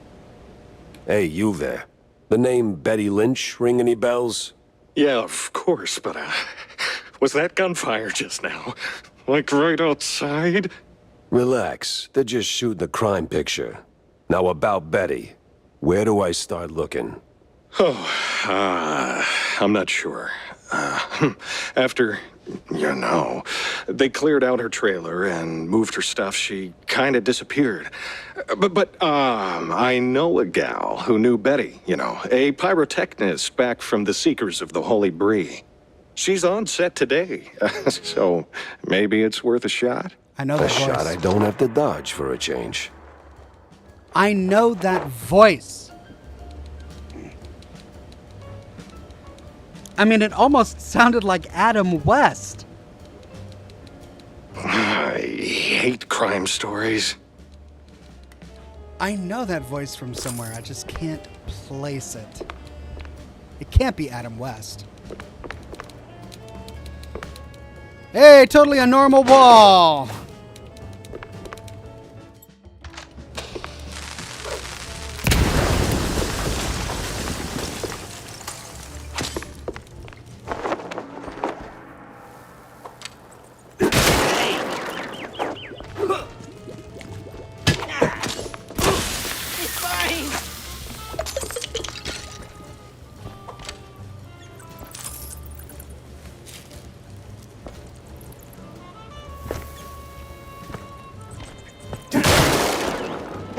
ain't no clown.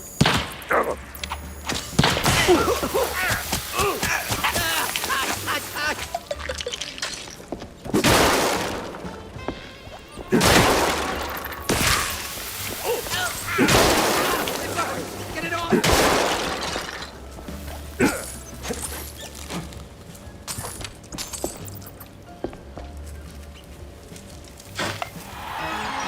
Justin Young.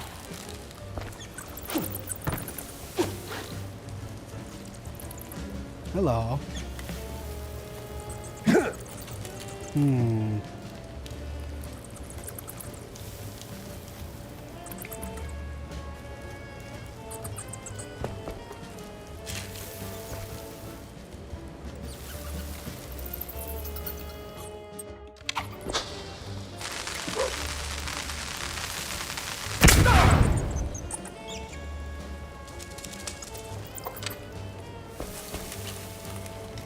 Okay, well, I'm not sure how to get in there.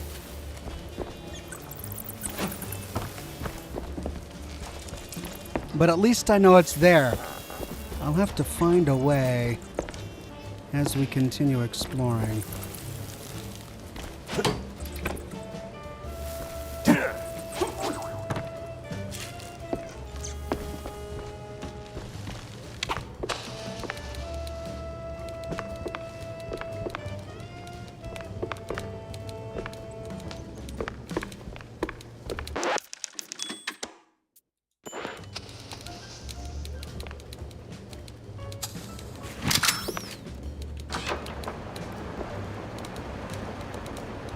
Oh no! Our hero might be walking straight into a trap!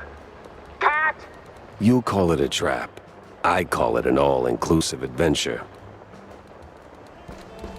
Gotcha! That's a hit!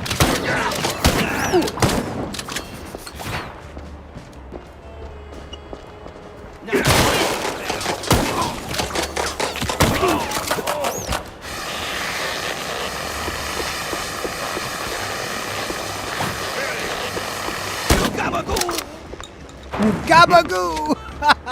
Oh, I did it again. I always see it after. Come on, buddy. Come on, get under the piano.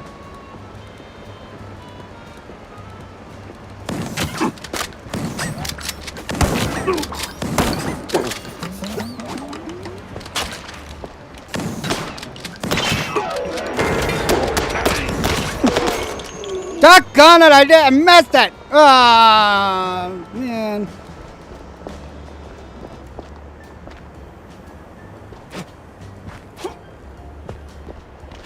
Oh, hello, here we go. Oh, that's it? All right.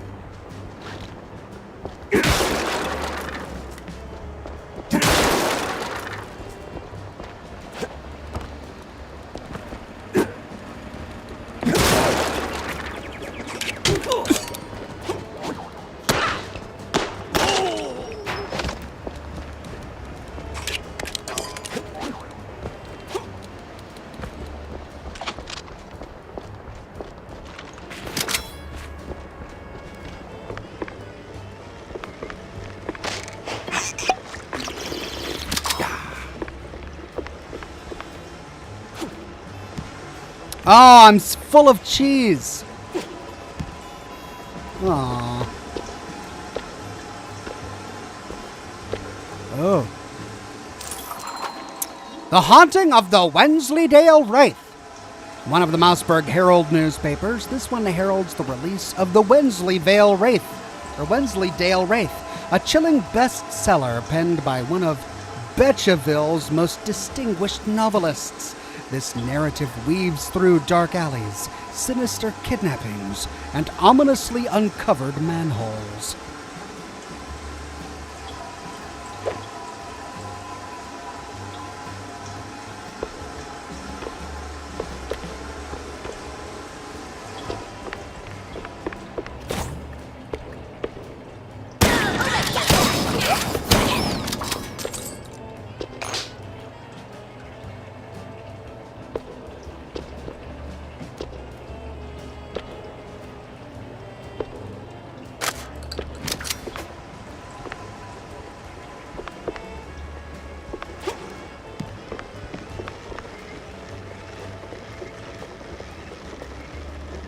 Another fight. Hold onto your hats. Our hero might just end up a mouseicle. 3 jokes in and I'm already yawning.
Come on.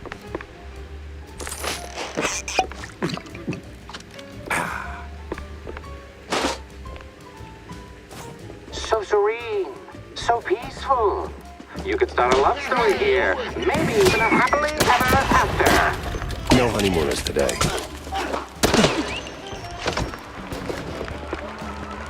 Oh, I will find you, Bob.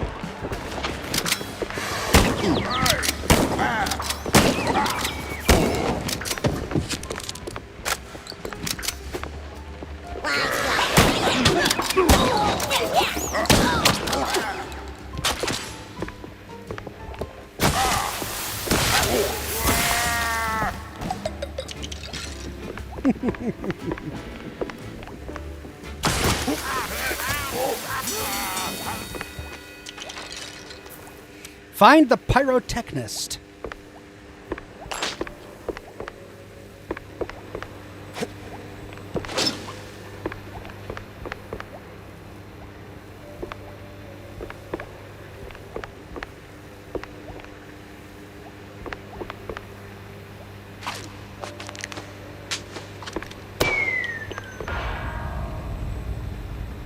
Aw.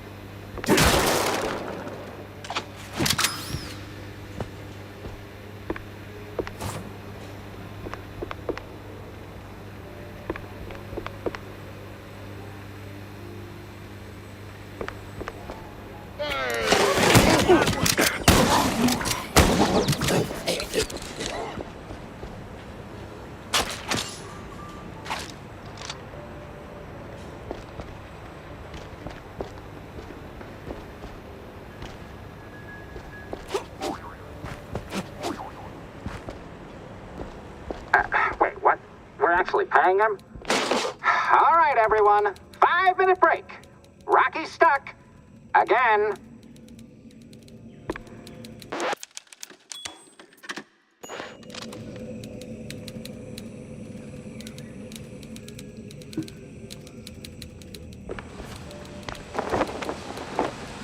Speak with the trap stuntman. Frickin' topsy-turvy spinning world. It burns. Is that the pyrotechnist? What the? Ah, it was you. Get over here, buddy. Indy?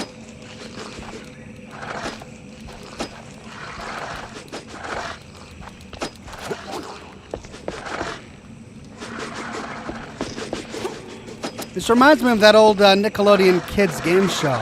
Oh, crocodiles, crap.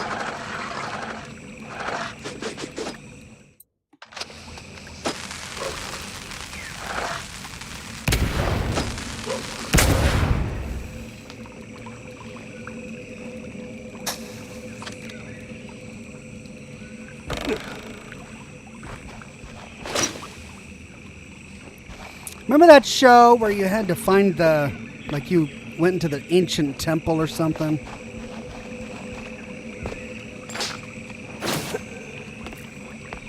I forget what it was called, but...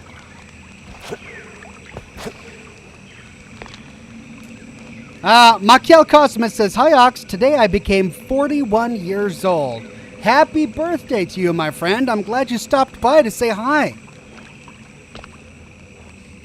Rocky Ford. Thanks, man. You're a lifesaver. And hey, from one action hero to another, you've got some real Tomb Raider chops yourself, man. Yeah. I'm looking for a pyrotechnist. Do you have... Yeah, well, I can't think straight right now.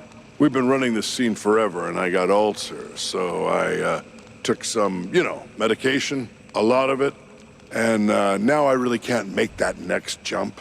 Yeah, but the pyro... Wait. What kind of medication does that? It's just some Spike D pills. Don't stress it. The real issue is, you gotta do this scene for me. And to pull it off, you gotta master an ancient technique of the tail whip. Oh, what now? Basic adventurer stuff. Why am I even explaining this? So, climb up there, pull the lever, swing over the gaps midair, grab the last golden idols, put them back on the pedestal. Boom. Easy. What? Just roll with it, all right? Legends of the Hidden Temple is what the chat is saying. All right, I got a golden idol. Do I put it up there? All right. Oh.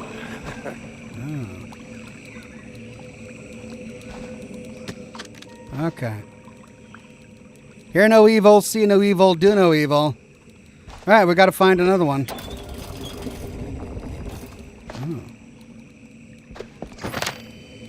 Every tail needs a hook. Spot a grappling point, hit Q to swing.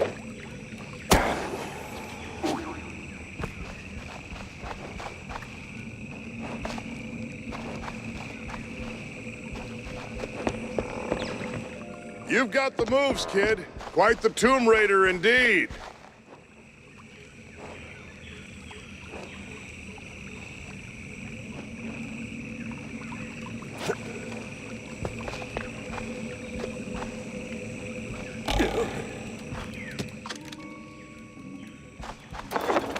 Ah, crap.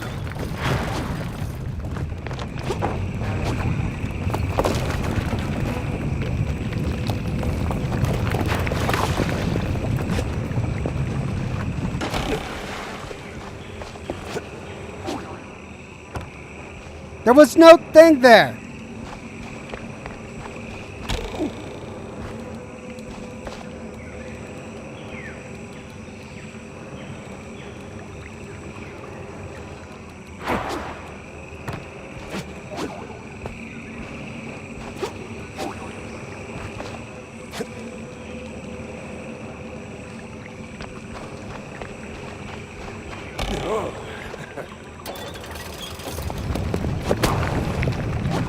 Aha.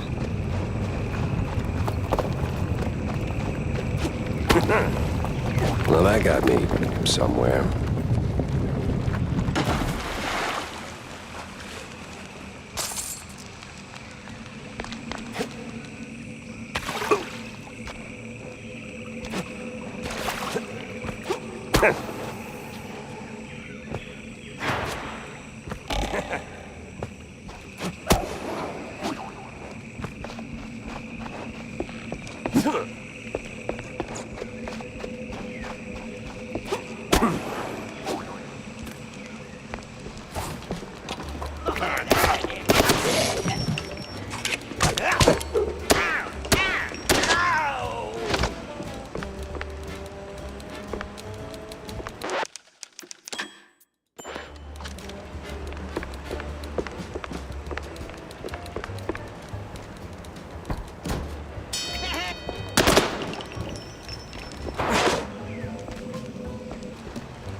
Excuse me.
This one.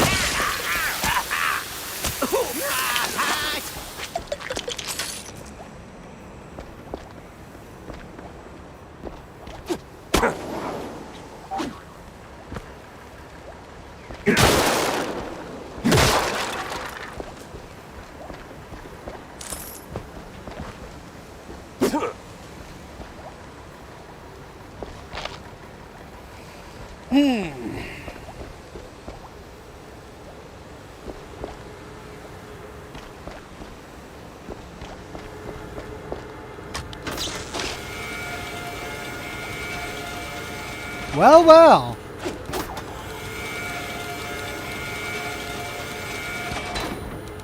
You the, pyrotechnist? It's me, all right. The best of the best. Need something to go boom? You came to the right gal.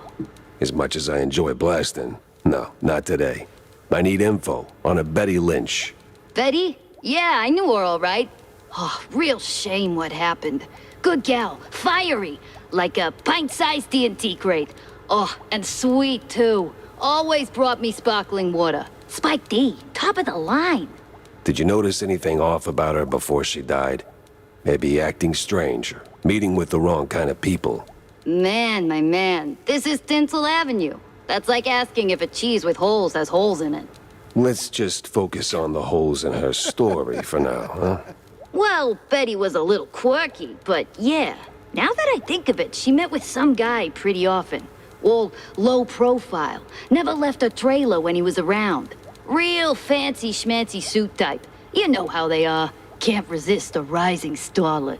I hear her trailer's gone. Oh yeah.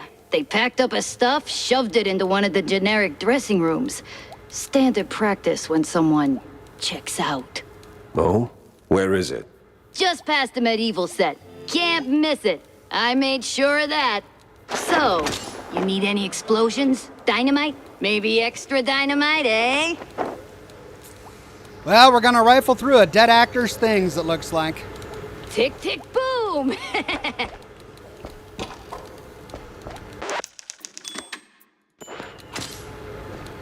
Okay, that's the medieval set. Let me go back here. Thought I saw something. Yeah. Oh, really? Oh, I can't get my tail up there.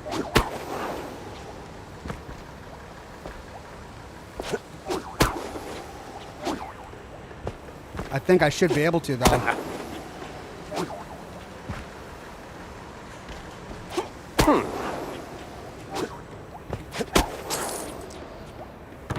Oh.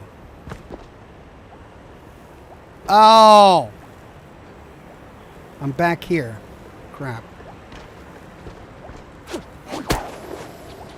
Yay! Okay.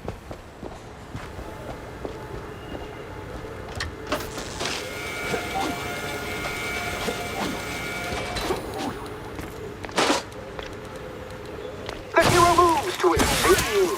Fresh challenges as they shoot at these moss-covered stone walls. Ancient. It's just a few plywood boards slathered in processed cheese.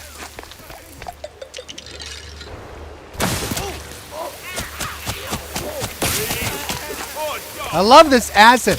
It takes a while, but it's so powerful.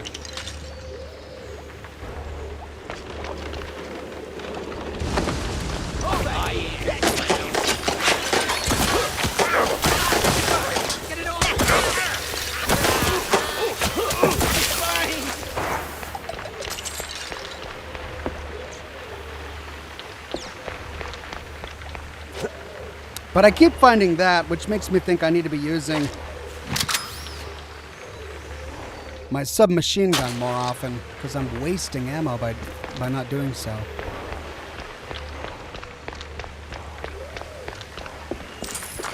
Yeah, there's more of it. Jeez, it's everywhere. Okay.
Oxhorn's up next. So tell us, hero, what is best in life?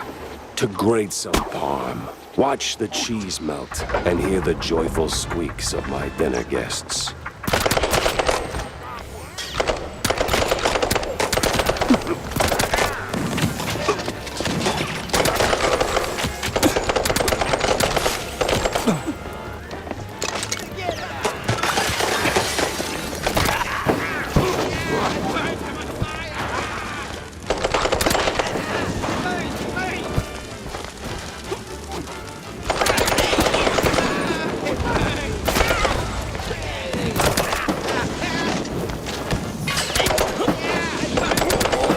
Final take. A great foe emerges. What do we say now, hero? Not today.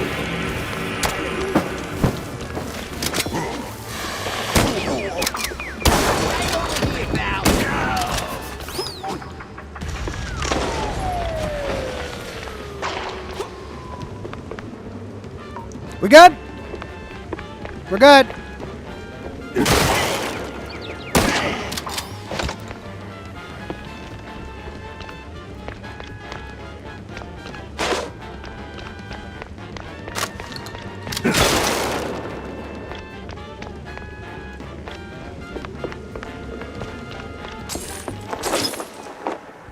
That was a secret?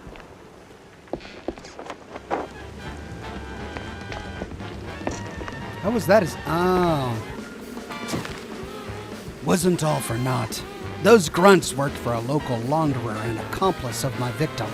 The guy got suspicious when the stiff started making more smackaroos than he should have. And there's a place where the dead still talk.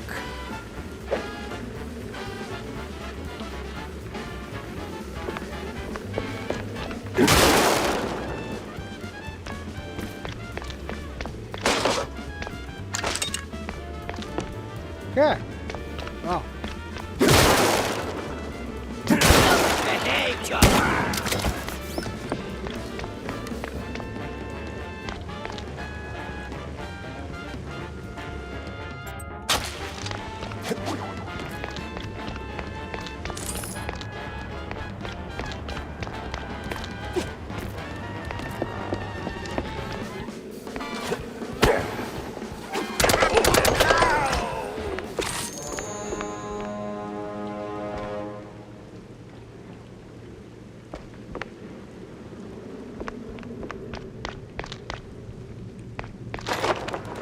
Shortcut unlocked. All right.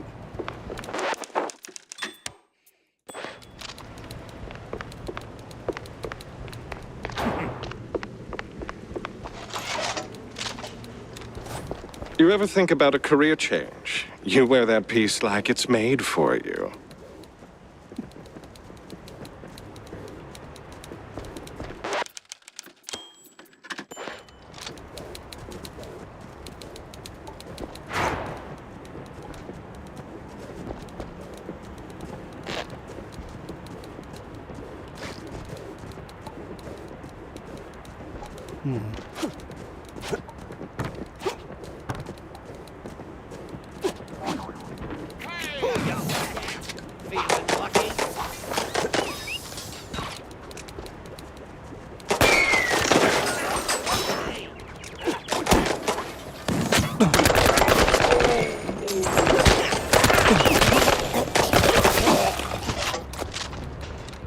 The death sounds are actually pretty gruesome.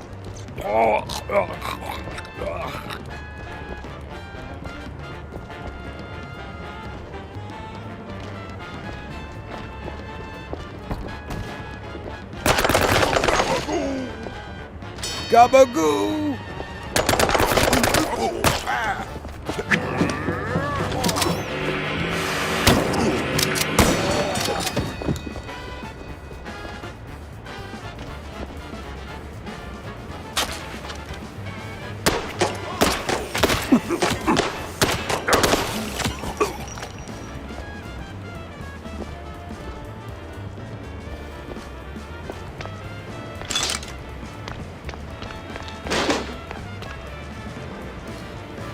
Oh, I see.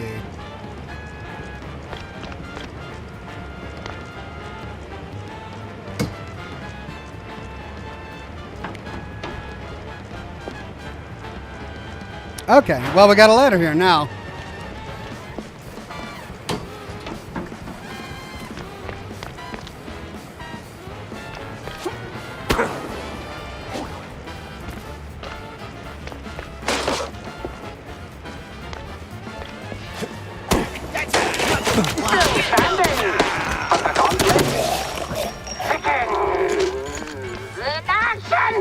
I drink cold fondue for breakfast. Nothing new for a trench man.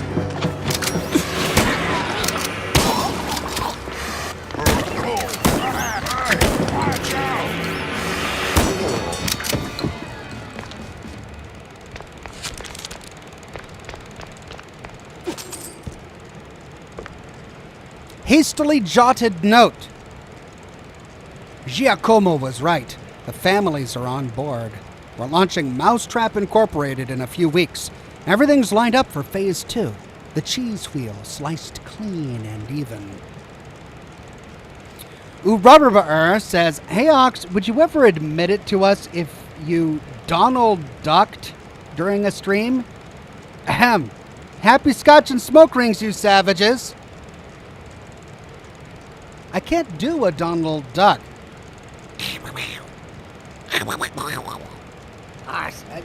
I can't do a Donald Duck.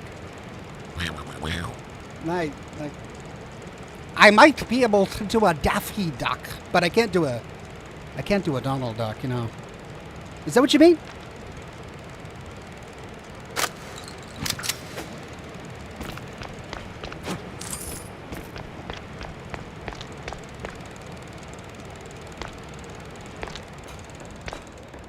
Well, this must be the place.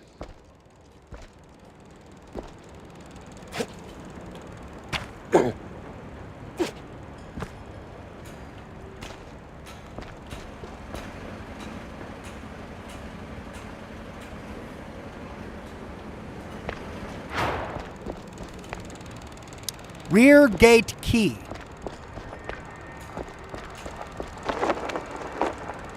Search for clues.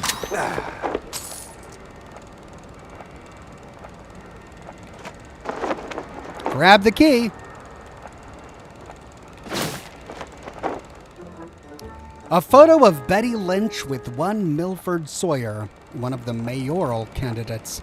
A stiflingly cologned note is clipped to it. Now that's a clue. A big mouse party meeting, and standing right next to Betty, the mayoral candidate, Milford what's his name. High stakes games, high rolling friends. But the higher you climb, the harder you fall. Jay Quinto says that's not what he meant, Ox, lol. Well, I mean, if you mean, do I wear a sailor's outfit without any pants? I mean, the answer is no. What do you mean by Daffy Ducking? I don't have a sailor's outfit, and I wear pants, so... whatever tree you're barking up, I think it's the wrong one. Shortcut unlocked. Hey.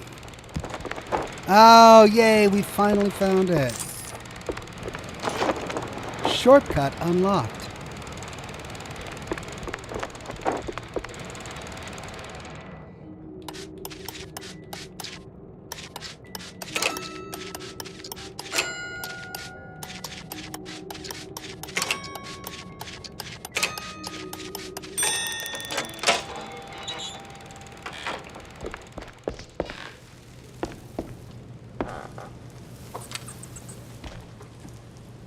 Oh, yeah, and there's that thing that we saw from down there. Okay.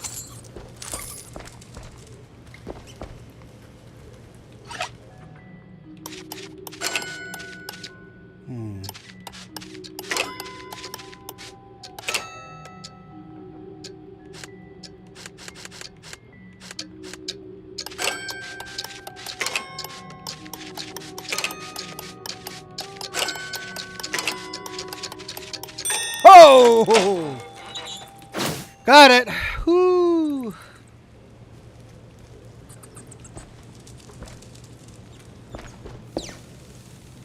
Oh, my.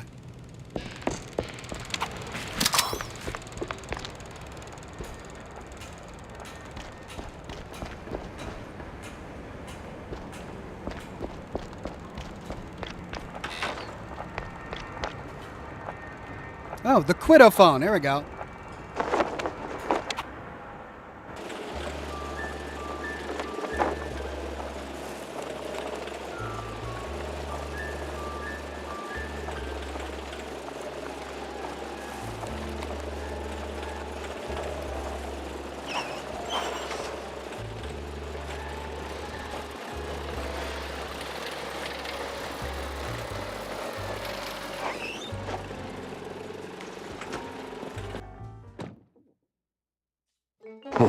Finally ditched that tensile stench.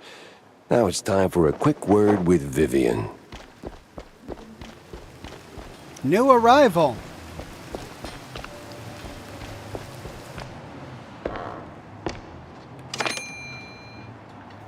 Ammo for the James gun. Ah, we've got some more newspapers. Okay. Dirty money, dirtier tricks. One of the old Mouseburg Herald issues. This one features a piece on a suspected money laundering operation allegedly tied to more than a few street magicians. Cups, cards, and flashy wand tricks make it easy to squeeze the last buck out of any honest, if morally frail, mouse, but the money seems to vanish into other pockets as well. According to our insider sources, the police are on the move and have already seen their first successes. Read the leaflets, mousebuggers! One of the Mouseburg Herald newspapers, this issue's headline article seems hastily redacted, barely making sense. It recounts the tale of an unnamed mouse who allegedly declared that Fit Fromage, Spike D's newest health product, would make him immortal. He downed a dose of strychnine to test this theory. Word has it that the coroner's facepalm can still be heard echoing through the alleys of Mouseburg to this day. Cards, comic strip 8 and 10. Yeah, alright. I didn't know it then, but the next lead was about to smack me right in the face. Same as always, it came down to my investigation skills. I tend to dual wield them from time to time. And then I don't really care about the card games, so I'm going to leave all those alone. Okay. Coffee. Yeah, I can't loot any of this.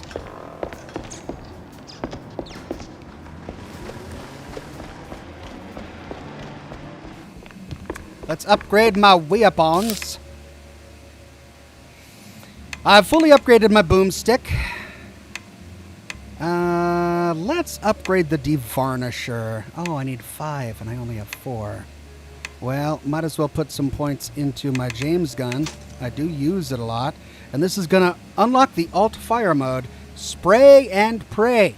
Rapidly dumps a ton of bullets at the cost of wider spread. 3 left.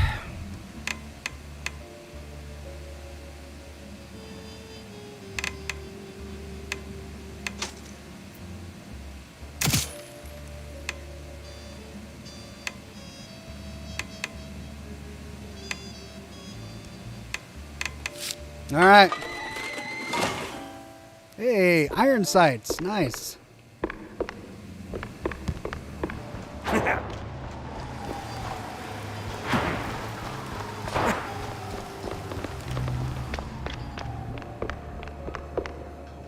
What are you doing in here, Cornelius? Tell me, Corny, why do we always meet in these seedy places?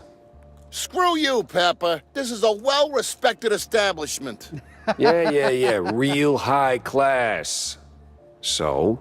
Well, my dear boy, you've got to understand, I'm a public figure. Always in the spotlight, right? That you are.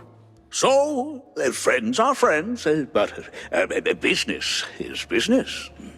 So what you're really saying is you're ashamed of being friends with a bottom-shelf private dick. Well, I wouldn't put it quite like that. But you just did. Oh, come on. You know how these things work. What keeps the wheels turning. Sure, money. But it should be backbone.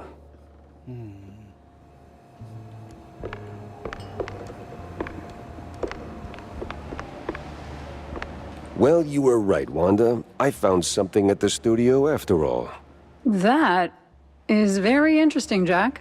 More interesting than a truck full of spiked D fondue? Or a truckload of bug-ridden cheese? Feels like we're just scratching the surface. Mixing show business with politics? Hardly a recipe for a long life.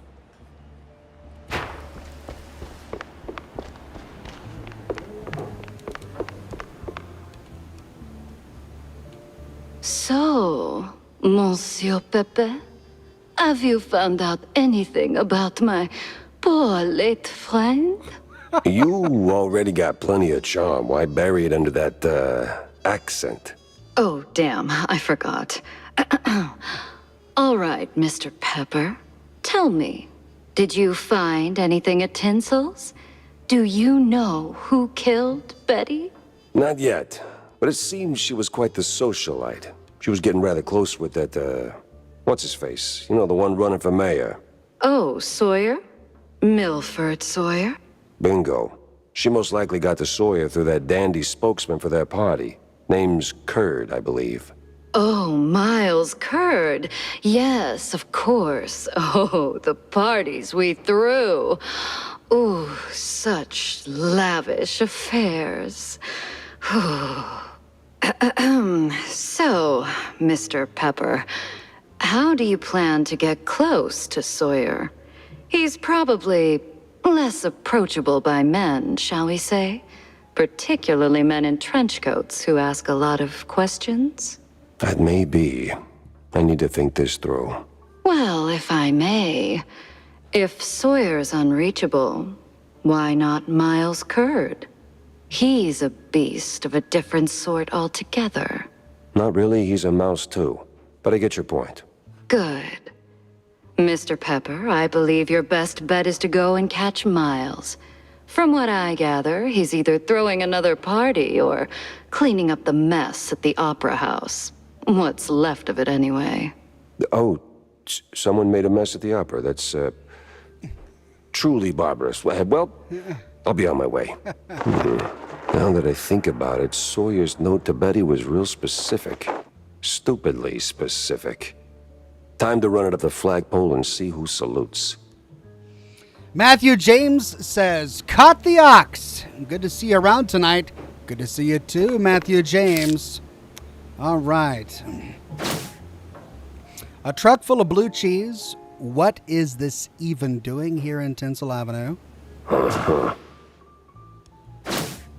A photo of Betty Lynch with one Milford Sawyer, one of the mayoral candidates.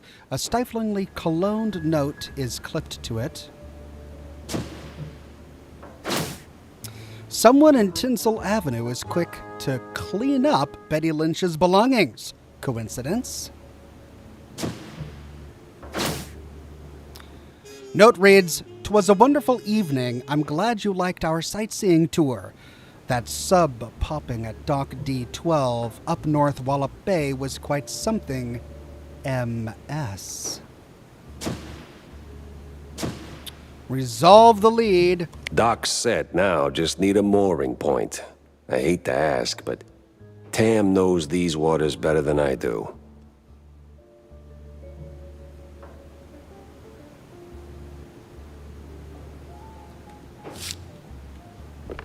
So what exactly did you do at Tinsel's to get your glamorous behind kicked to the curb?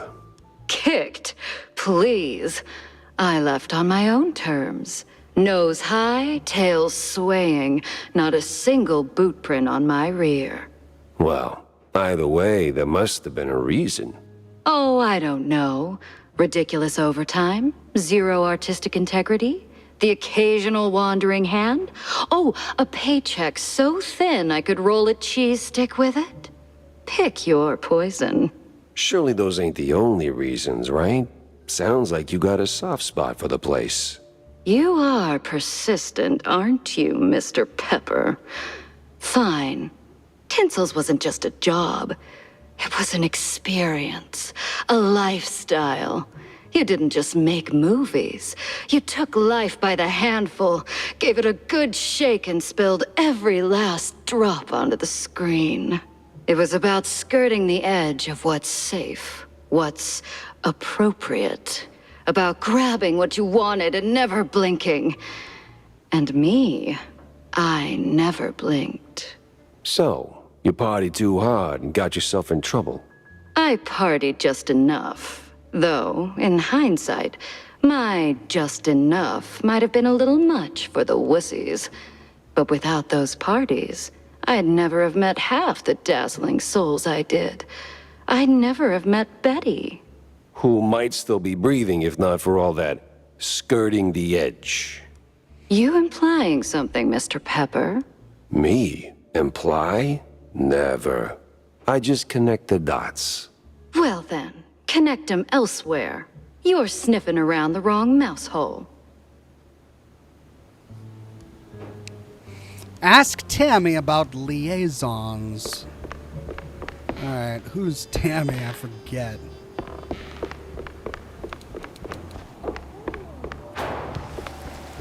No.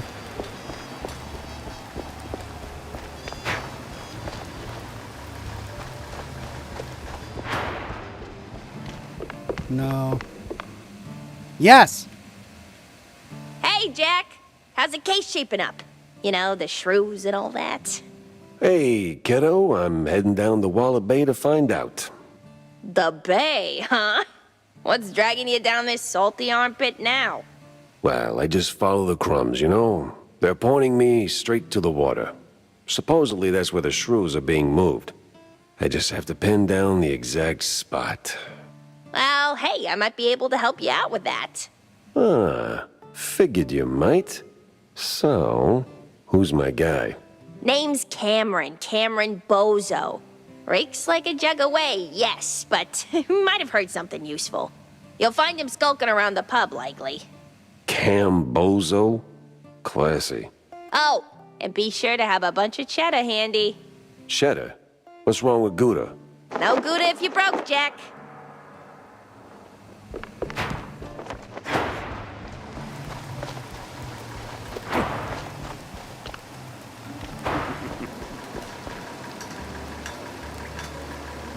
Head to Walla Bay. Head to the ruins of the opera. Alright,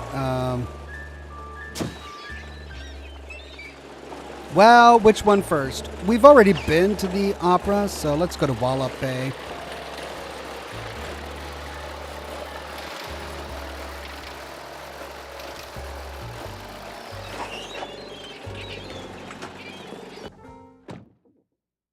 Nothing like a breeze of rotting fish, oil rigs, and stale Gouda.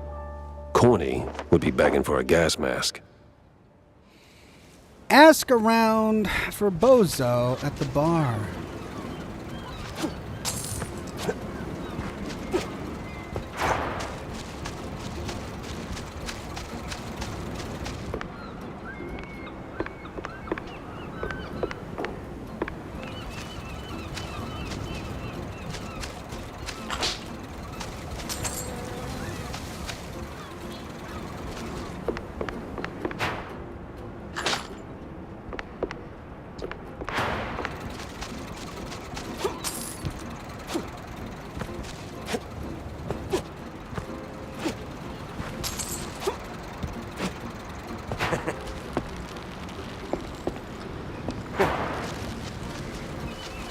There's the bar.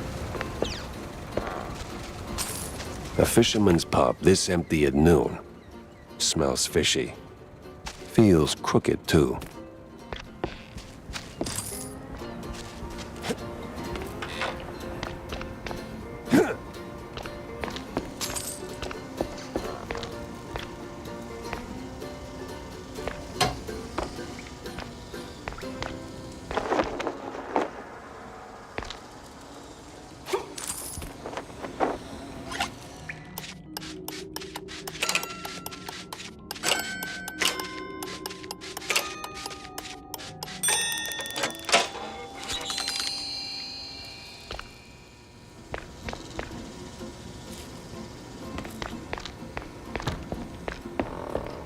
I have a feeling these guys over there are going to turn hostile in a minute.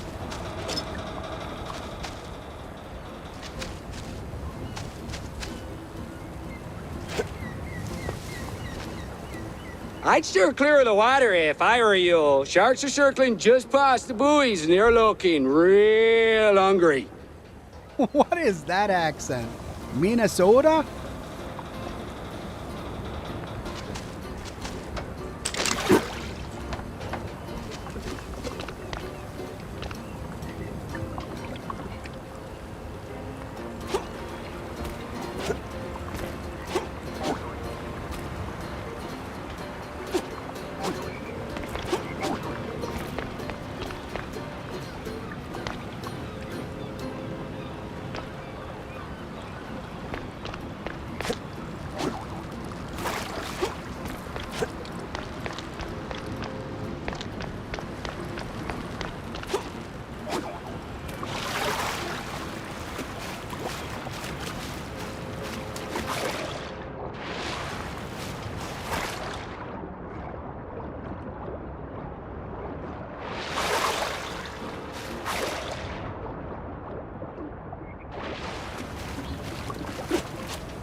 Dead mice tell no tales.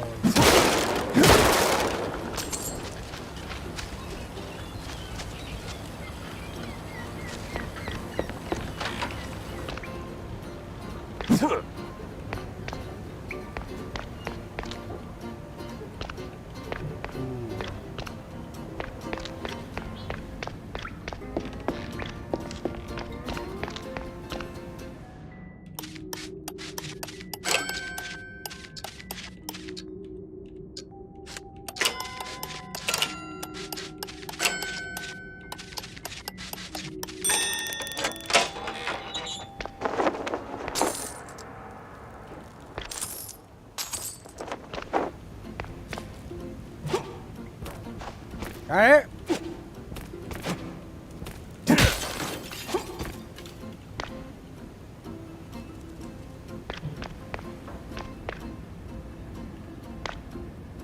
Guess that's it.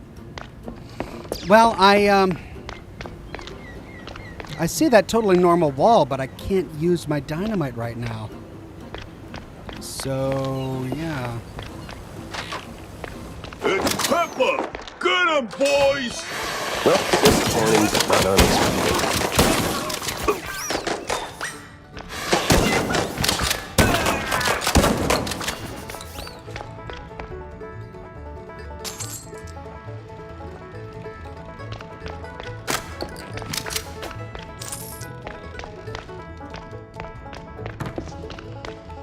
And now I can't go back the way I came. Great.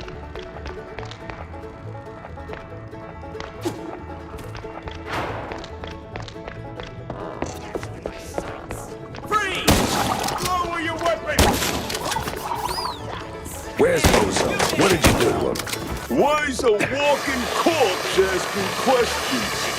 Oh, I ain't dead yet, bub.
Everyone! And I mean everyone!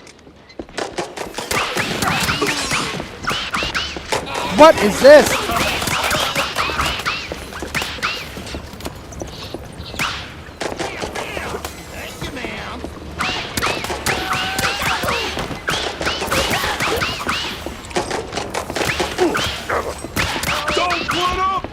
Freeze!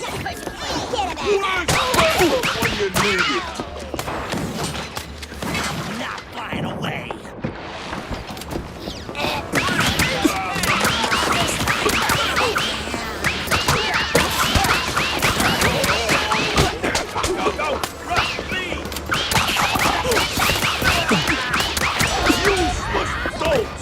Take him down already!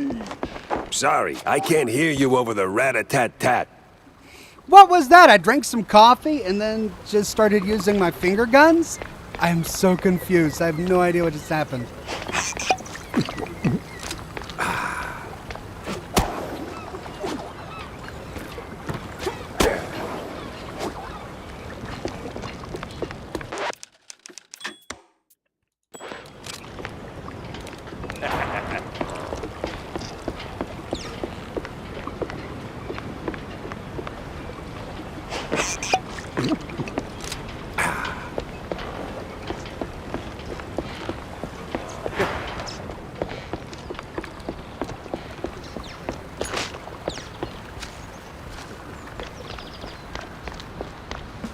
Now you better drop this silliness and tell me... Are you deaf? You drop when I say drop. Yeah, to hell with you, Pepper. I ain't telling you nothing. What? Okay. Uh-huh. In the name of the law, time to break stuff. Ooh. What are you morons waiting for? Don't put him in! Let's go!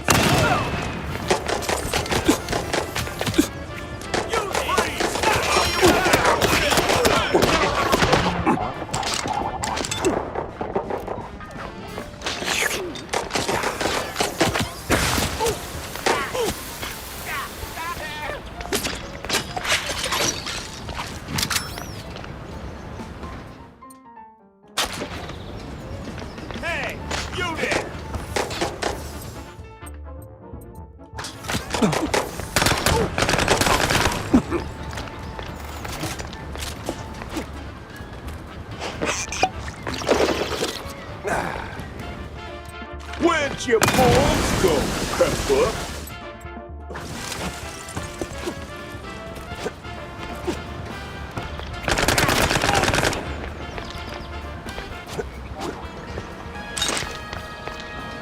Where'd your balls go, Pepper?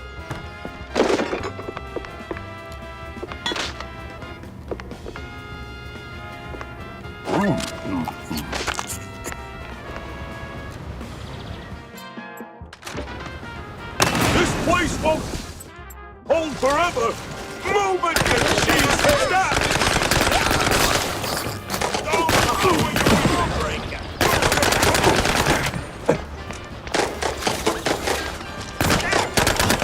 Where'd your balls go, Pepper? What? Stop right now!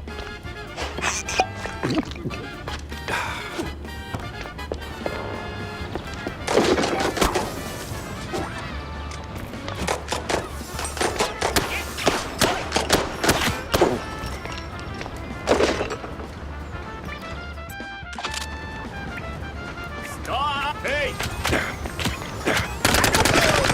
Where'd your balls go, Pepper? Okay, I need more cannonballs. There we go.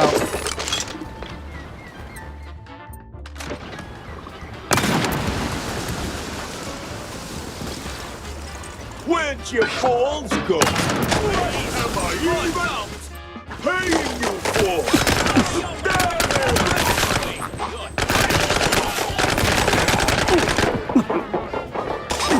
Damn!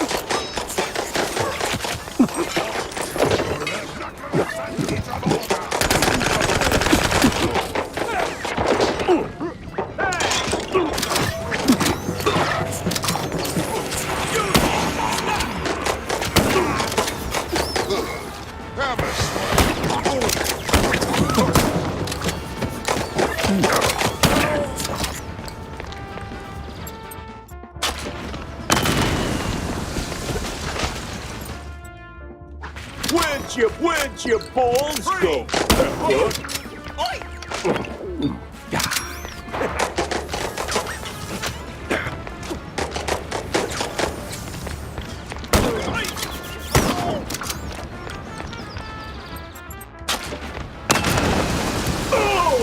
Sometimes you knock. Sometimes you knock it down. There we go. Okay. I like this. It's like a broadsider.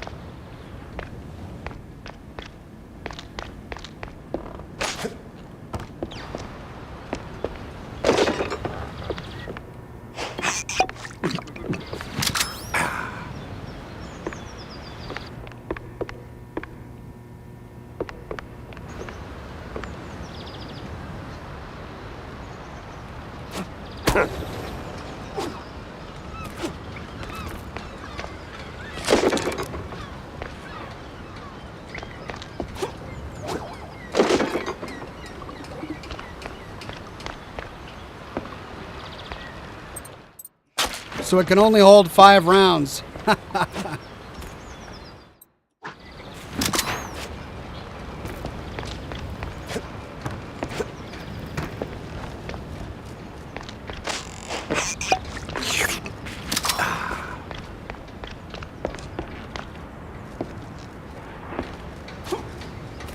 No! Stop! Have mercy! I'll talk! Then talk. Where's Bozo? He's still in one piece? He's alive, all right. We just roughed him up a little. I got him locked up near the shipyard gate up north. Now, for the love of... let me go! You're spared. And, bleeding profusely. Storms are coming, and I'm betting Bozo's got the weather report. Now, which way to the shipyard? 6 Paper Joints says, here's a small donation, Ox. Have a good stream. Thank you, 6 Paper Joints.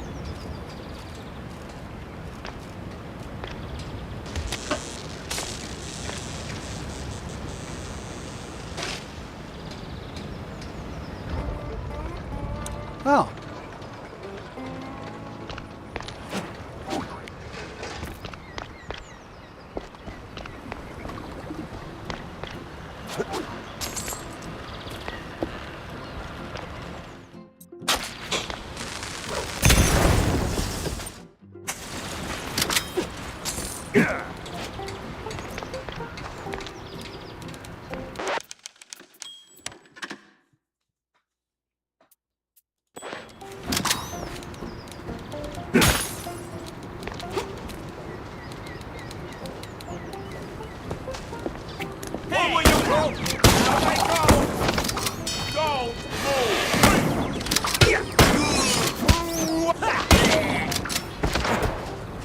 Stop right now!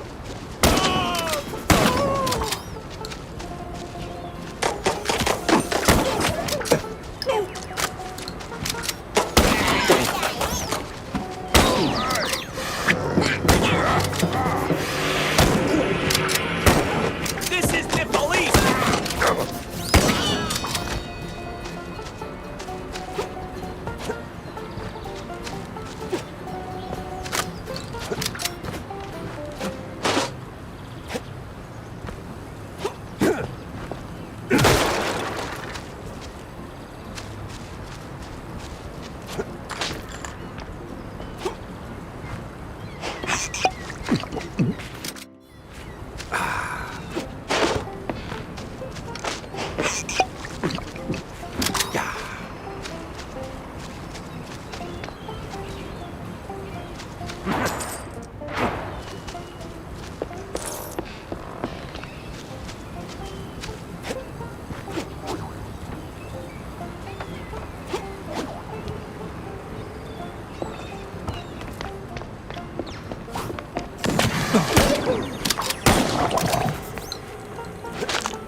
Ah.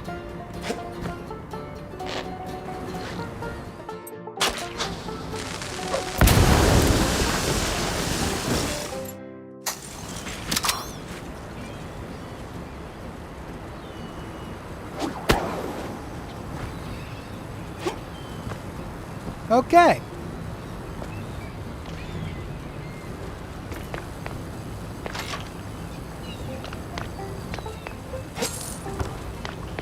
Well, blow up the water tower.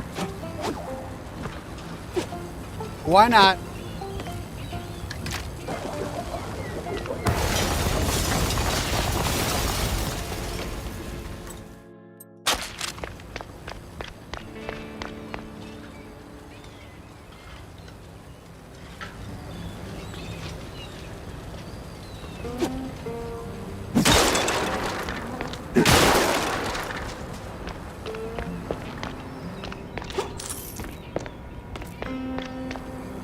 Workshop key.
Okay, that's the way I'm supposed to go. But...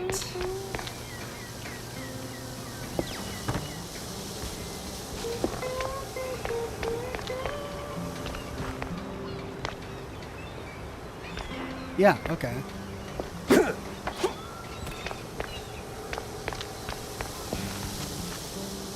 Alright, yeah, I guess I got everything.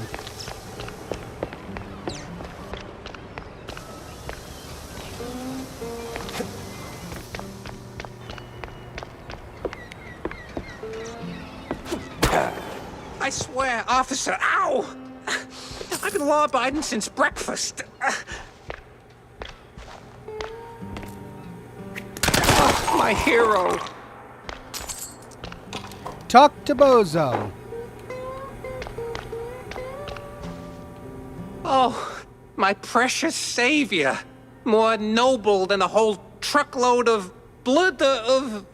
Tammy's the one you should be thanking. Just tell me what I need to know. Yeah, of course, boss. But what exactly do you want to know? Everything. Well, See, I was born right here in Mouseburg, almost 30 years ago. Mama worked the docks, Papa... Everything about the missing shrews. Oh, right. Yeah. There's a meeting going down, see? They're resealing the livestock deal or whatever. Wallop Bay's just a pit stop. Who's they? Cops. The crooked ones. Meeting with some science-y types. Weird accents. Real heavy on the Z's. Especially their leader, the professor. This some new racket? Or business as usual? Oh, business as usual. Used to bounce around Shantytown, keep it quiet. Now? Feels like they don't even bother hiding it. Bounce around where exactly? Bob's workshop, Letitia's pharmacy, maybe. Both good folks, just scared stiff. Oh, and they've been using that old underground shelter uptown.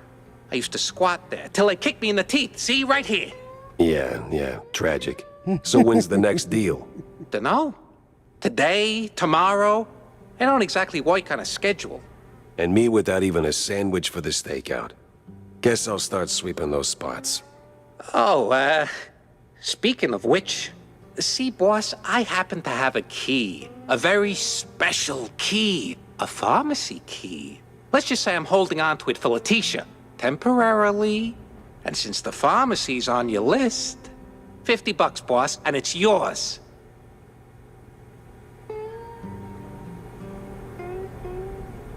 You got the morals of a stinky floater, you know that? Fine, hand it over. Pleasure doing business with you, boss. You're the greatest. Mm-hmm. Try not to get yourself roughed up again. And for the love of cheddar, spend that money on clean underpants, will you? I might as well.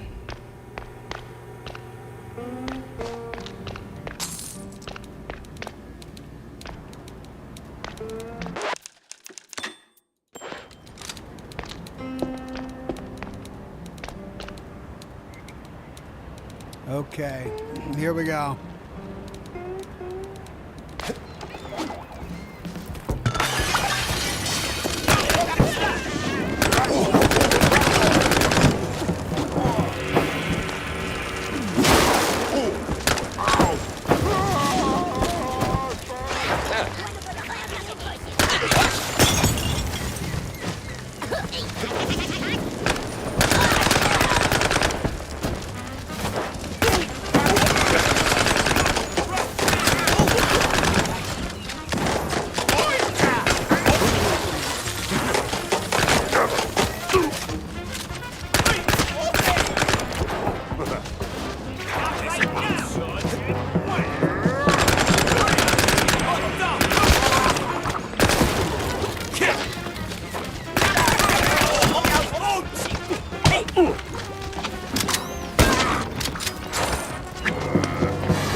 Okay.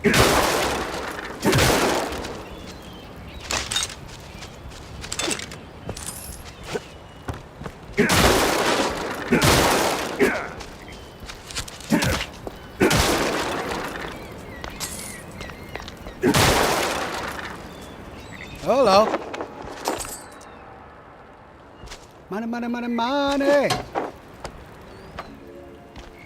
A secret within a secret. I'll take it.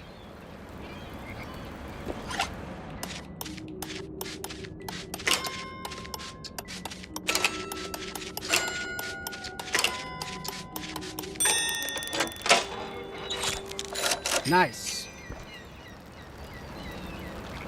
Okay, let's see.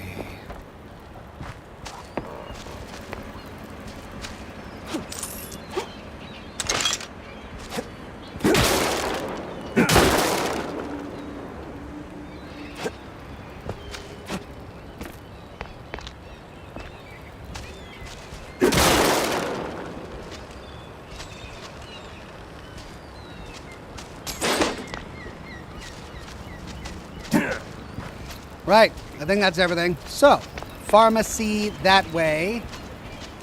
Okay.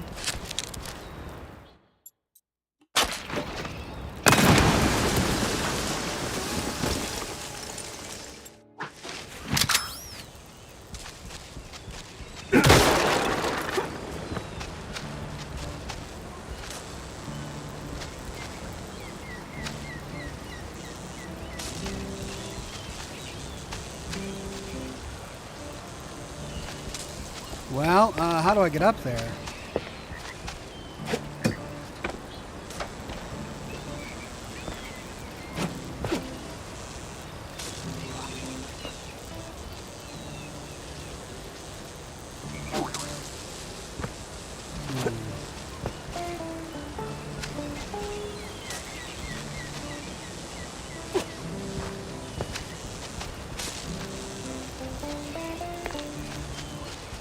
Ah.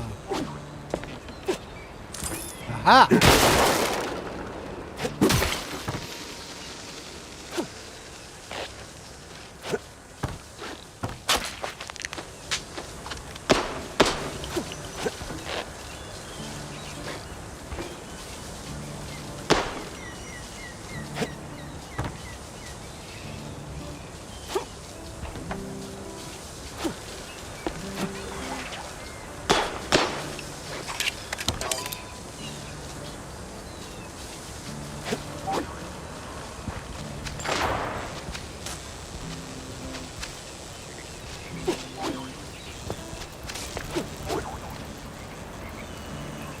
Okay, oh, right.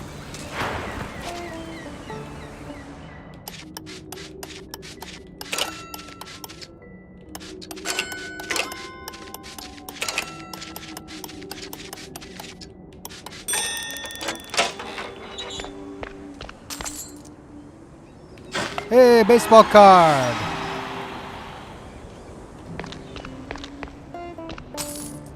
Oh.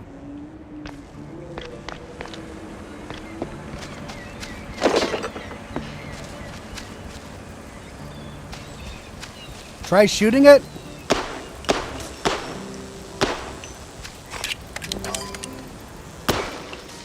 Oh.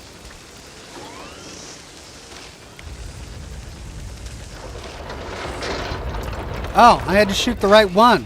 Oh, that was weird. Okay, that was a weird puzzle.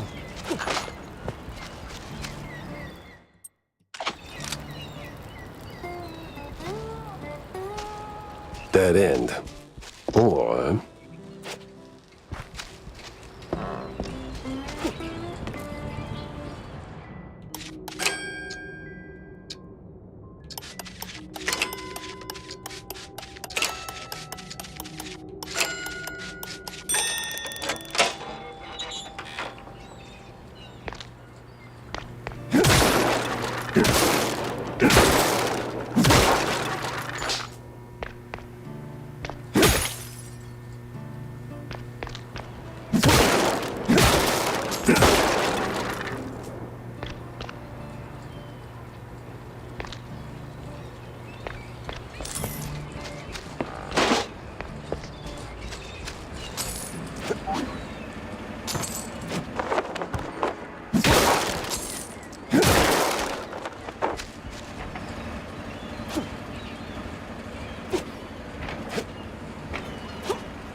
Well, well, well.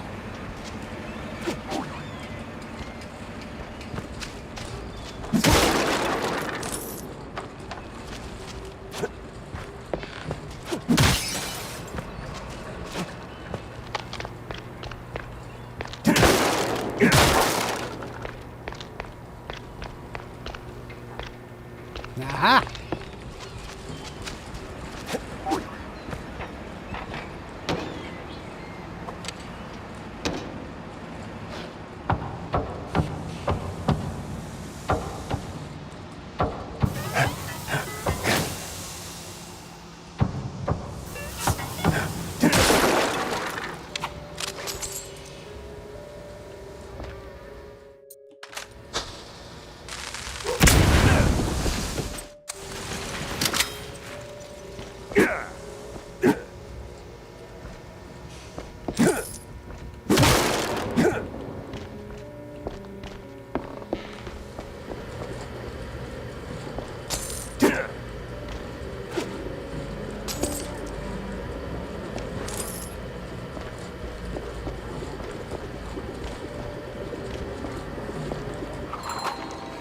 Ruckus or ruse? The clergy row snatchings.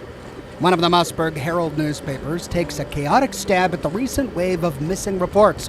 Despite the editorial disaster, it's painfully clear.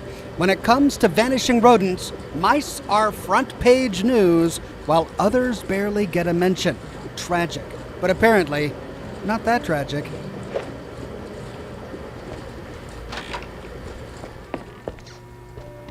Aha.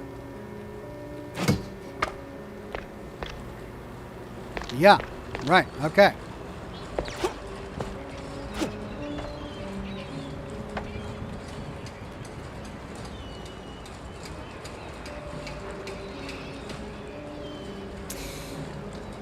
I have a feeling I missed something.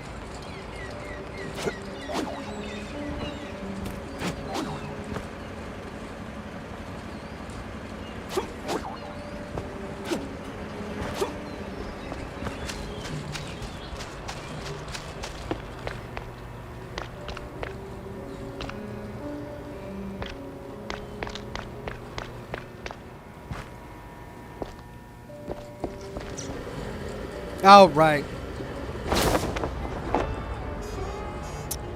Trade renewal agreement. Suppliers agreed to deliver livestock to lawful recipients weekly for another 14 days by moonlight at the usual spot, fondue free this time. Suppliers XX, lawful recipients the captain. Short-term gains, long-term rot.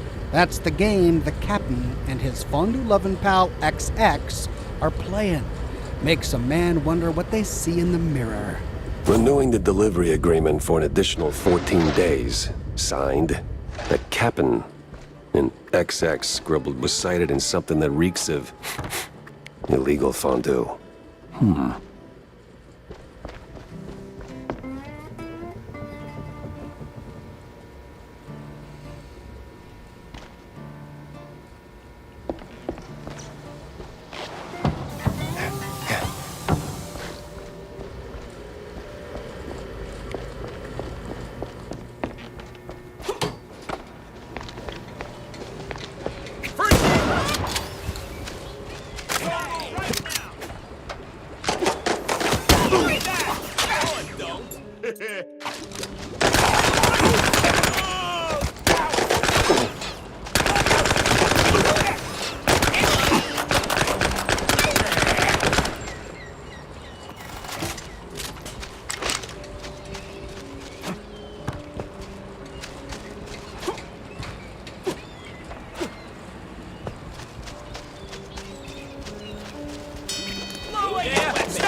Workshop key.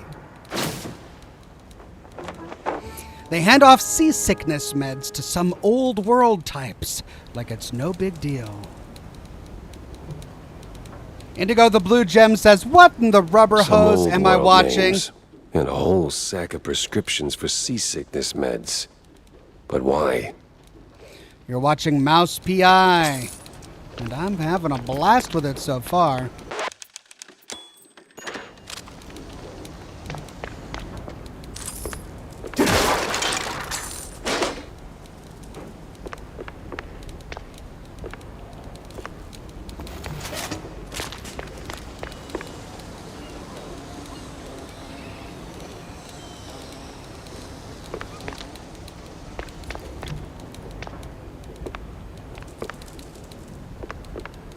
Okay.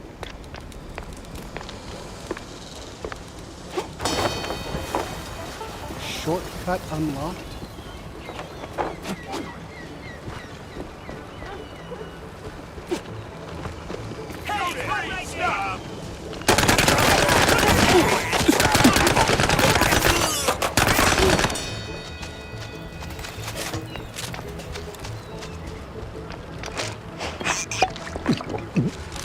Oh, okay.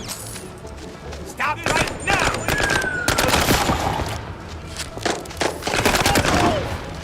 Hey, you there!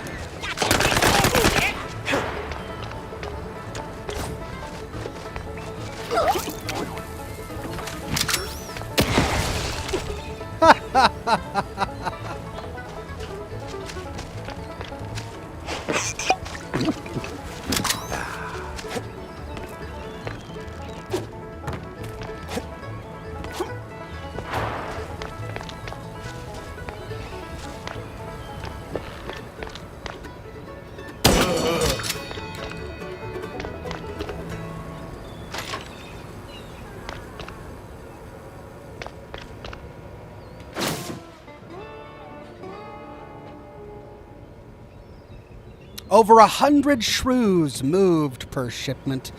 Where do they go? What happens to them? Sweet infinite feta. 100 shrews per shipment. That makes... I don't even want to do the math. Indigo the Blue Gem says, nice. Been a hot minute, Ox. Hope you're doing good. Thanks, Indigo. It has been a while. Good to see you again, my friend. What's that noise? It's coming from the pier. Stop!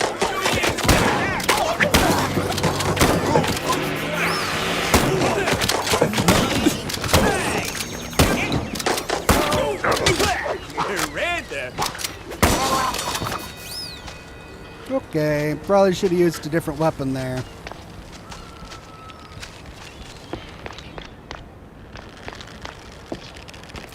All these cannonballs lying around, that's what I should have used.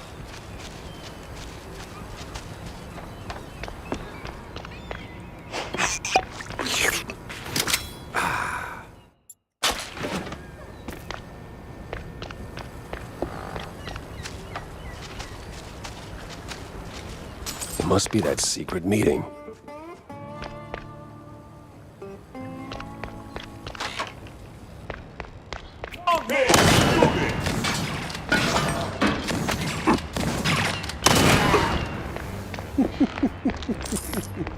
I mean, it's great, but it's such a waste.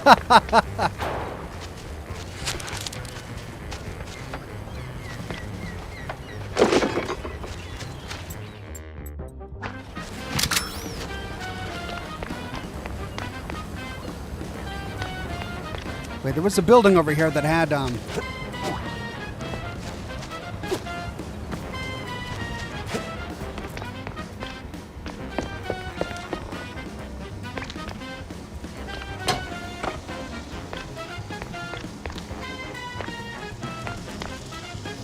a totally fake wall.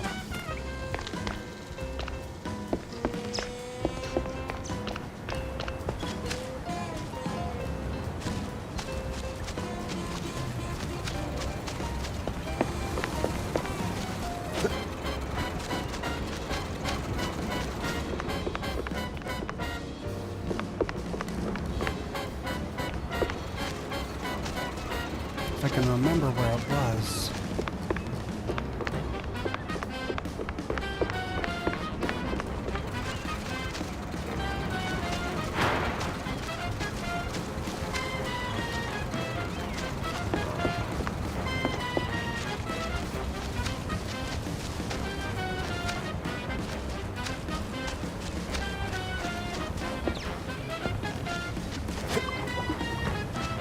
I'd steer clear of the water if I were you. Sharks are circling just past the buoys and they're looking real hungry.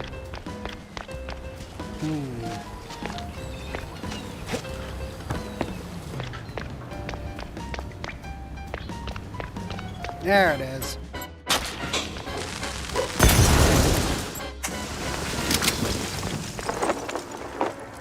Oh, yeah!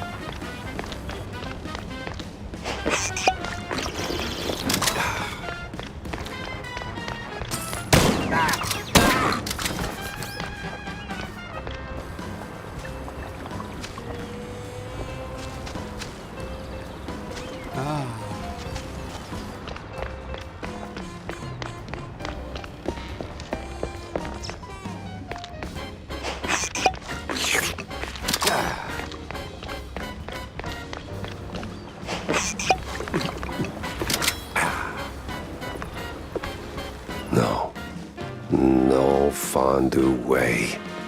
Captain is Captain Goddamn Sims. The cop of the year himself. So much for that. But the other guy must be the professor. Ugh, he's got that particular brand of a quite big affair egghead I'd rather forget. And here come their lackeys, walking in on me like, aw, hell.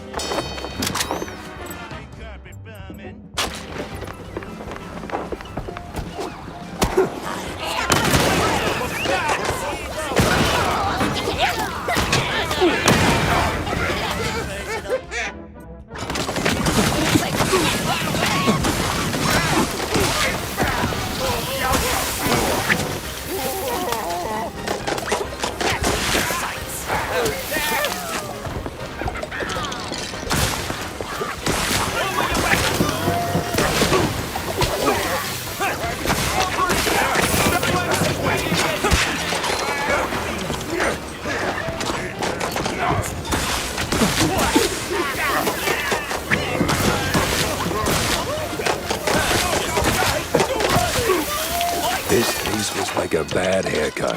Messy, uneven, and way over my head. I had to go back, think it through. Maybe even across. Okay, we got through it.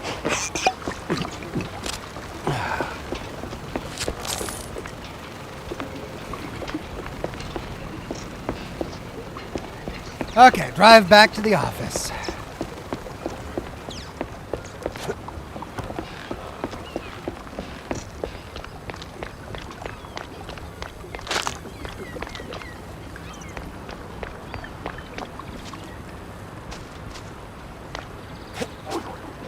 Okay, how do I get back to the office?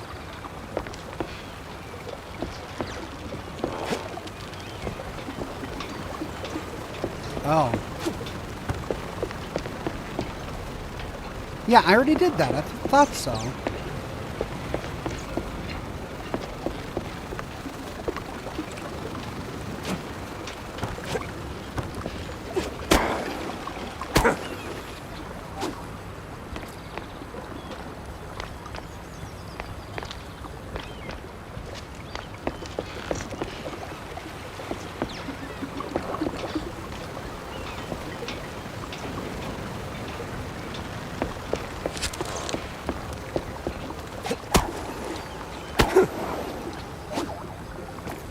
All right, how do I get back to the office? Ugh.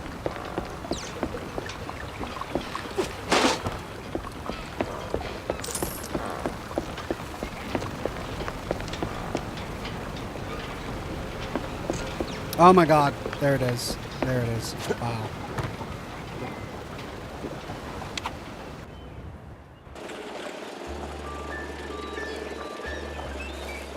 Blue Thunder says, something tells me this game is set back in Second World War. Screw is actually Jews. I think you meant the shrews. Well, the shrews are definitely a minority population. I don't know if it's specifically trying to be an allegory with the Jews. Maybe. Indigo the Blue Gem says, I know it's been a few months since its release, but what's your opinion on Fallout Season 2? I personally liked the Death Claws, but they seemed way too weak in my opinion. I liked Fallout Season 2. For full details, I published a video not long ago, which is a full review of my thoughts on Fallout Season 2. I didn't really feel like the Death Claws were too weak. I didn't get that impression. I mean, Maximus was in a full suit of power armor at the time. But yeah, I definitely had my Plenty criticisms. of pieces on the floor. Time to start pinning them in place. But overall, I liked it. I believe I gave it an 8 out of 10.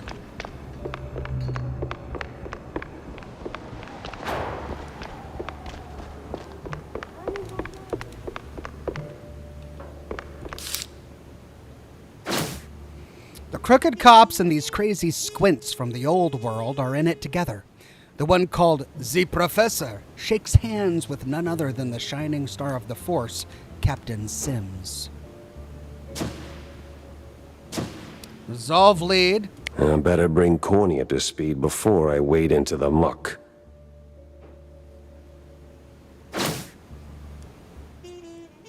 They hand off seasickness meds to some old world types, like it's no big deal. Short-term gains, long-term rot, that's the game the captain and his fondue-loving pal XX are playing. Makes a man wonder what they see in the mirror. Over 100 shrews.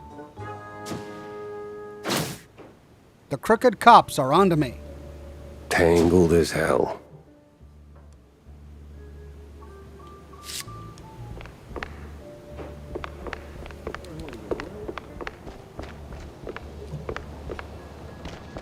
Cornelius. You ever wonder... I don't wonder. I do. Yeah. But do you ever stop and think about your, stellar career? Jack, I live it. What is your point? Well, see, you wrote that big expose back in the day, right? Toppled one of the mob families. Yes, Jack. I was there. Right. So now the family's gone. Out of the picture, but suddenly we got these hitmen popping up out of thin air, just poof, and somebody drops. They're silent, efficient, and deadly. So? What of it? Well, makes me wonder. What if the other families saw an opportunity, figured, why get our hands dirty? So, they erect a, firm. A company to offload their dirtiest work, like a, Real Murder LLC, you get me?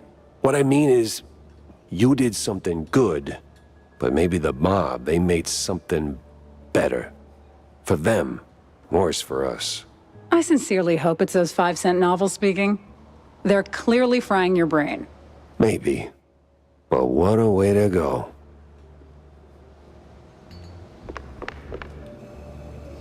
Indigo the Blue Gem says, am I supposed to be getting ads?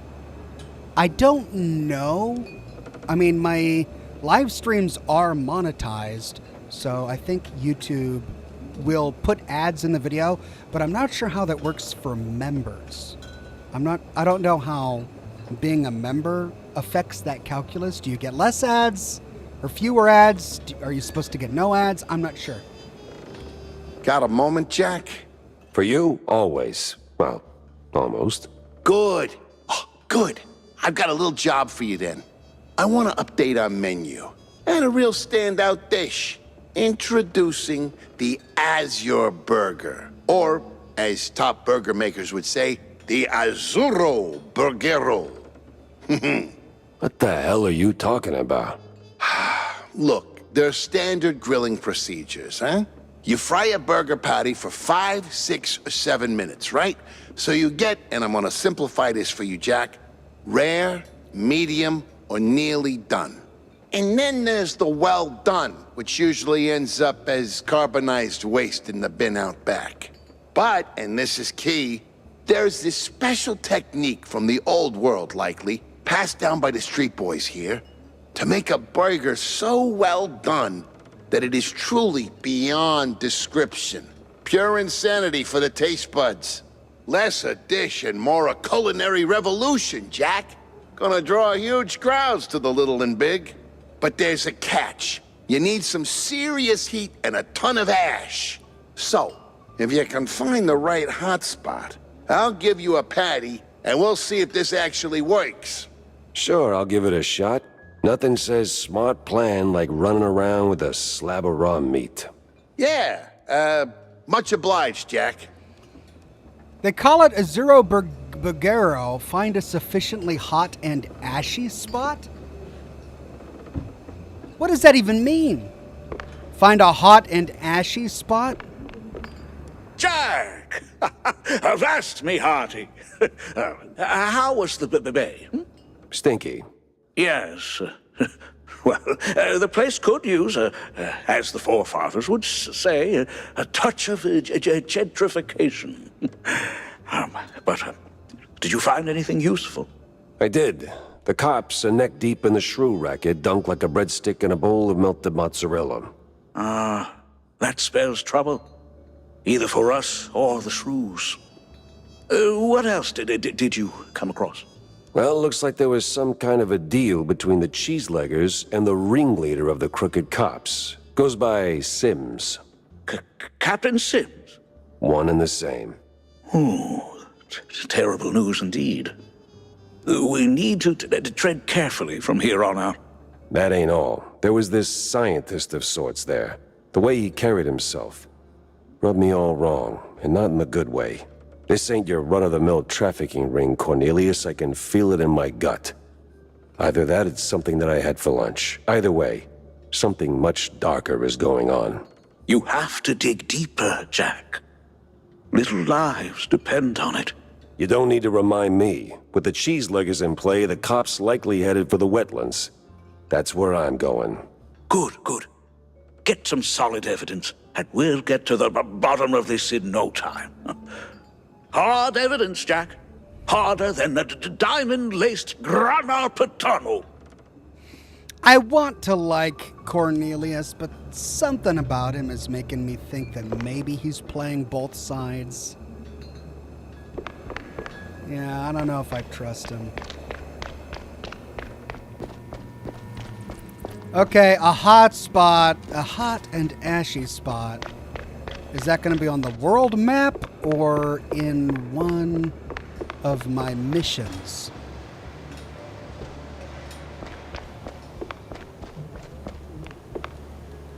Find a sufficiently hot and ashy spot.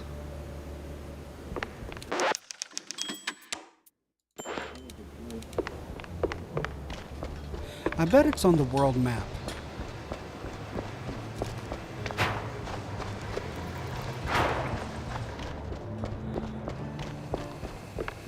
I'm getting tired, but I'll look.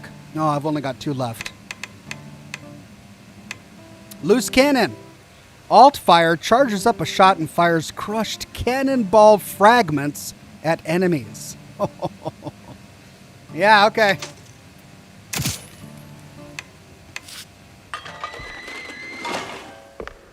Nice.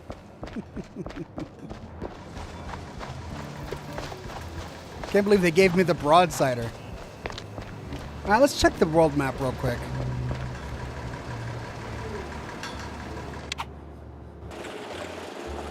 A sufficiently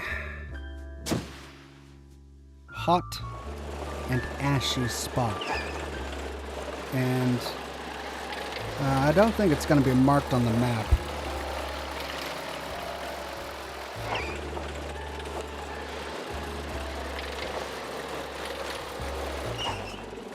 Roadhouse. I've been there.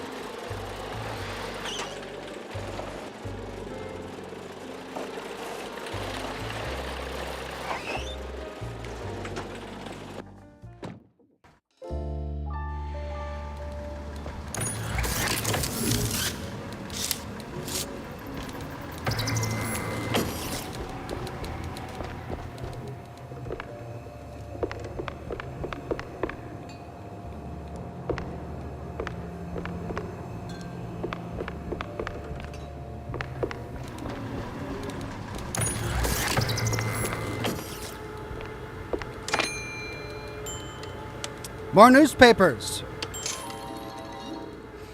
Yet another mouseful bust.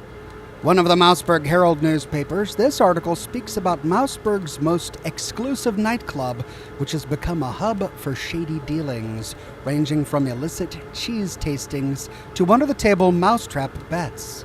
It sits right beside a monthly pamphlet praising police efficiency. Efficacy. The magnificent Cheesehead? One of the Mouseburg Herald newspapers that reports that outrageously false accusations of blue cheese abuse against Steve Bendel, the famed magician of Mousy Mystique, have been dropped with no further inquiry. Bendel expressed outrage, declaring, "I keep my nose clean, unless we're talking sharp cheddar." And another comic strip, The Mortician, an old friend of mine, let me see the body and dental records. It's the one they scraped off the pavement. Says so on the toe tag. You sure? It's the victim? He's older than overaged Bree. One thing was certain. The poor soul lying there on the ice wasn't Johnny's shrew. Who did it and why? I couldn't say, but I had one more stop to make. Okay, well, we got comics and stuff, but I don't think this is where we're going to find the Ashian hotspot.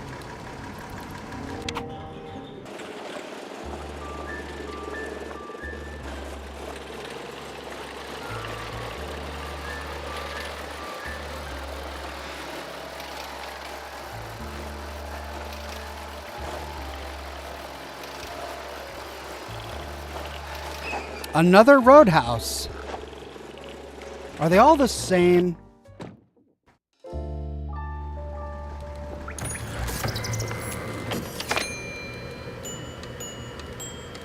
Yeah, they're all the same. Kinda. Different people. Alright. So I don't need to stop at every roadhouse. They're pretty much the same.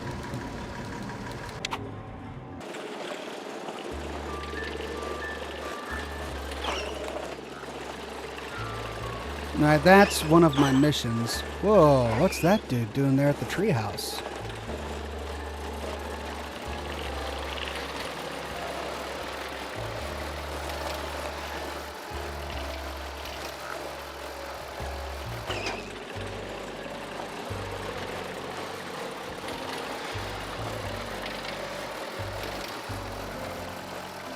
There's another roadhouse.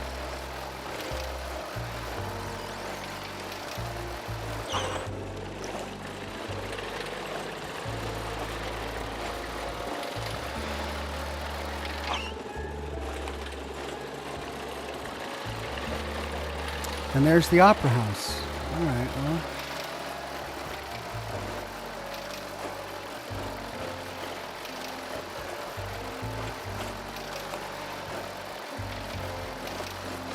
Another roadhouse. And Tinsel Avenue. Okay, well, I guess if I can't find it on the map, it might be in one of my missions. So I'll have to keep an eye out. But I think I'm getting tired. I'm running out of time today. I'm going to hit the sack. Let's go back and save.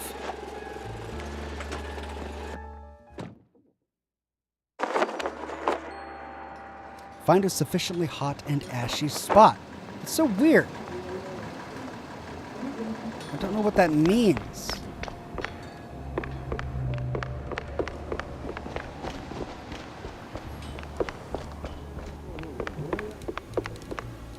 All right, well, that's it.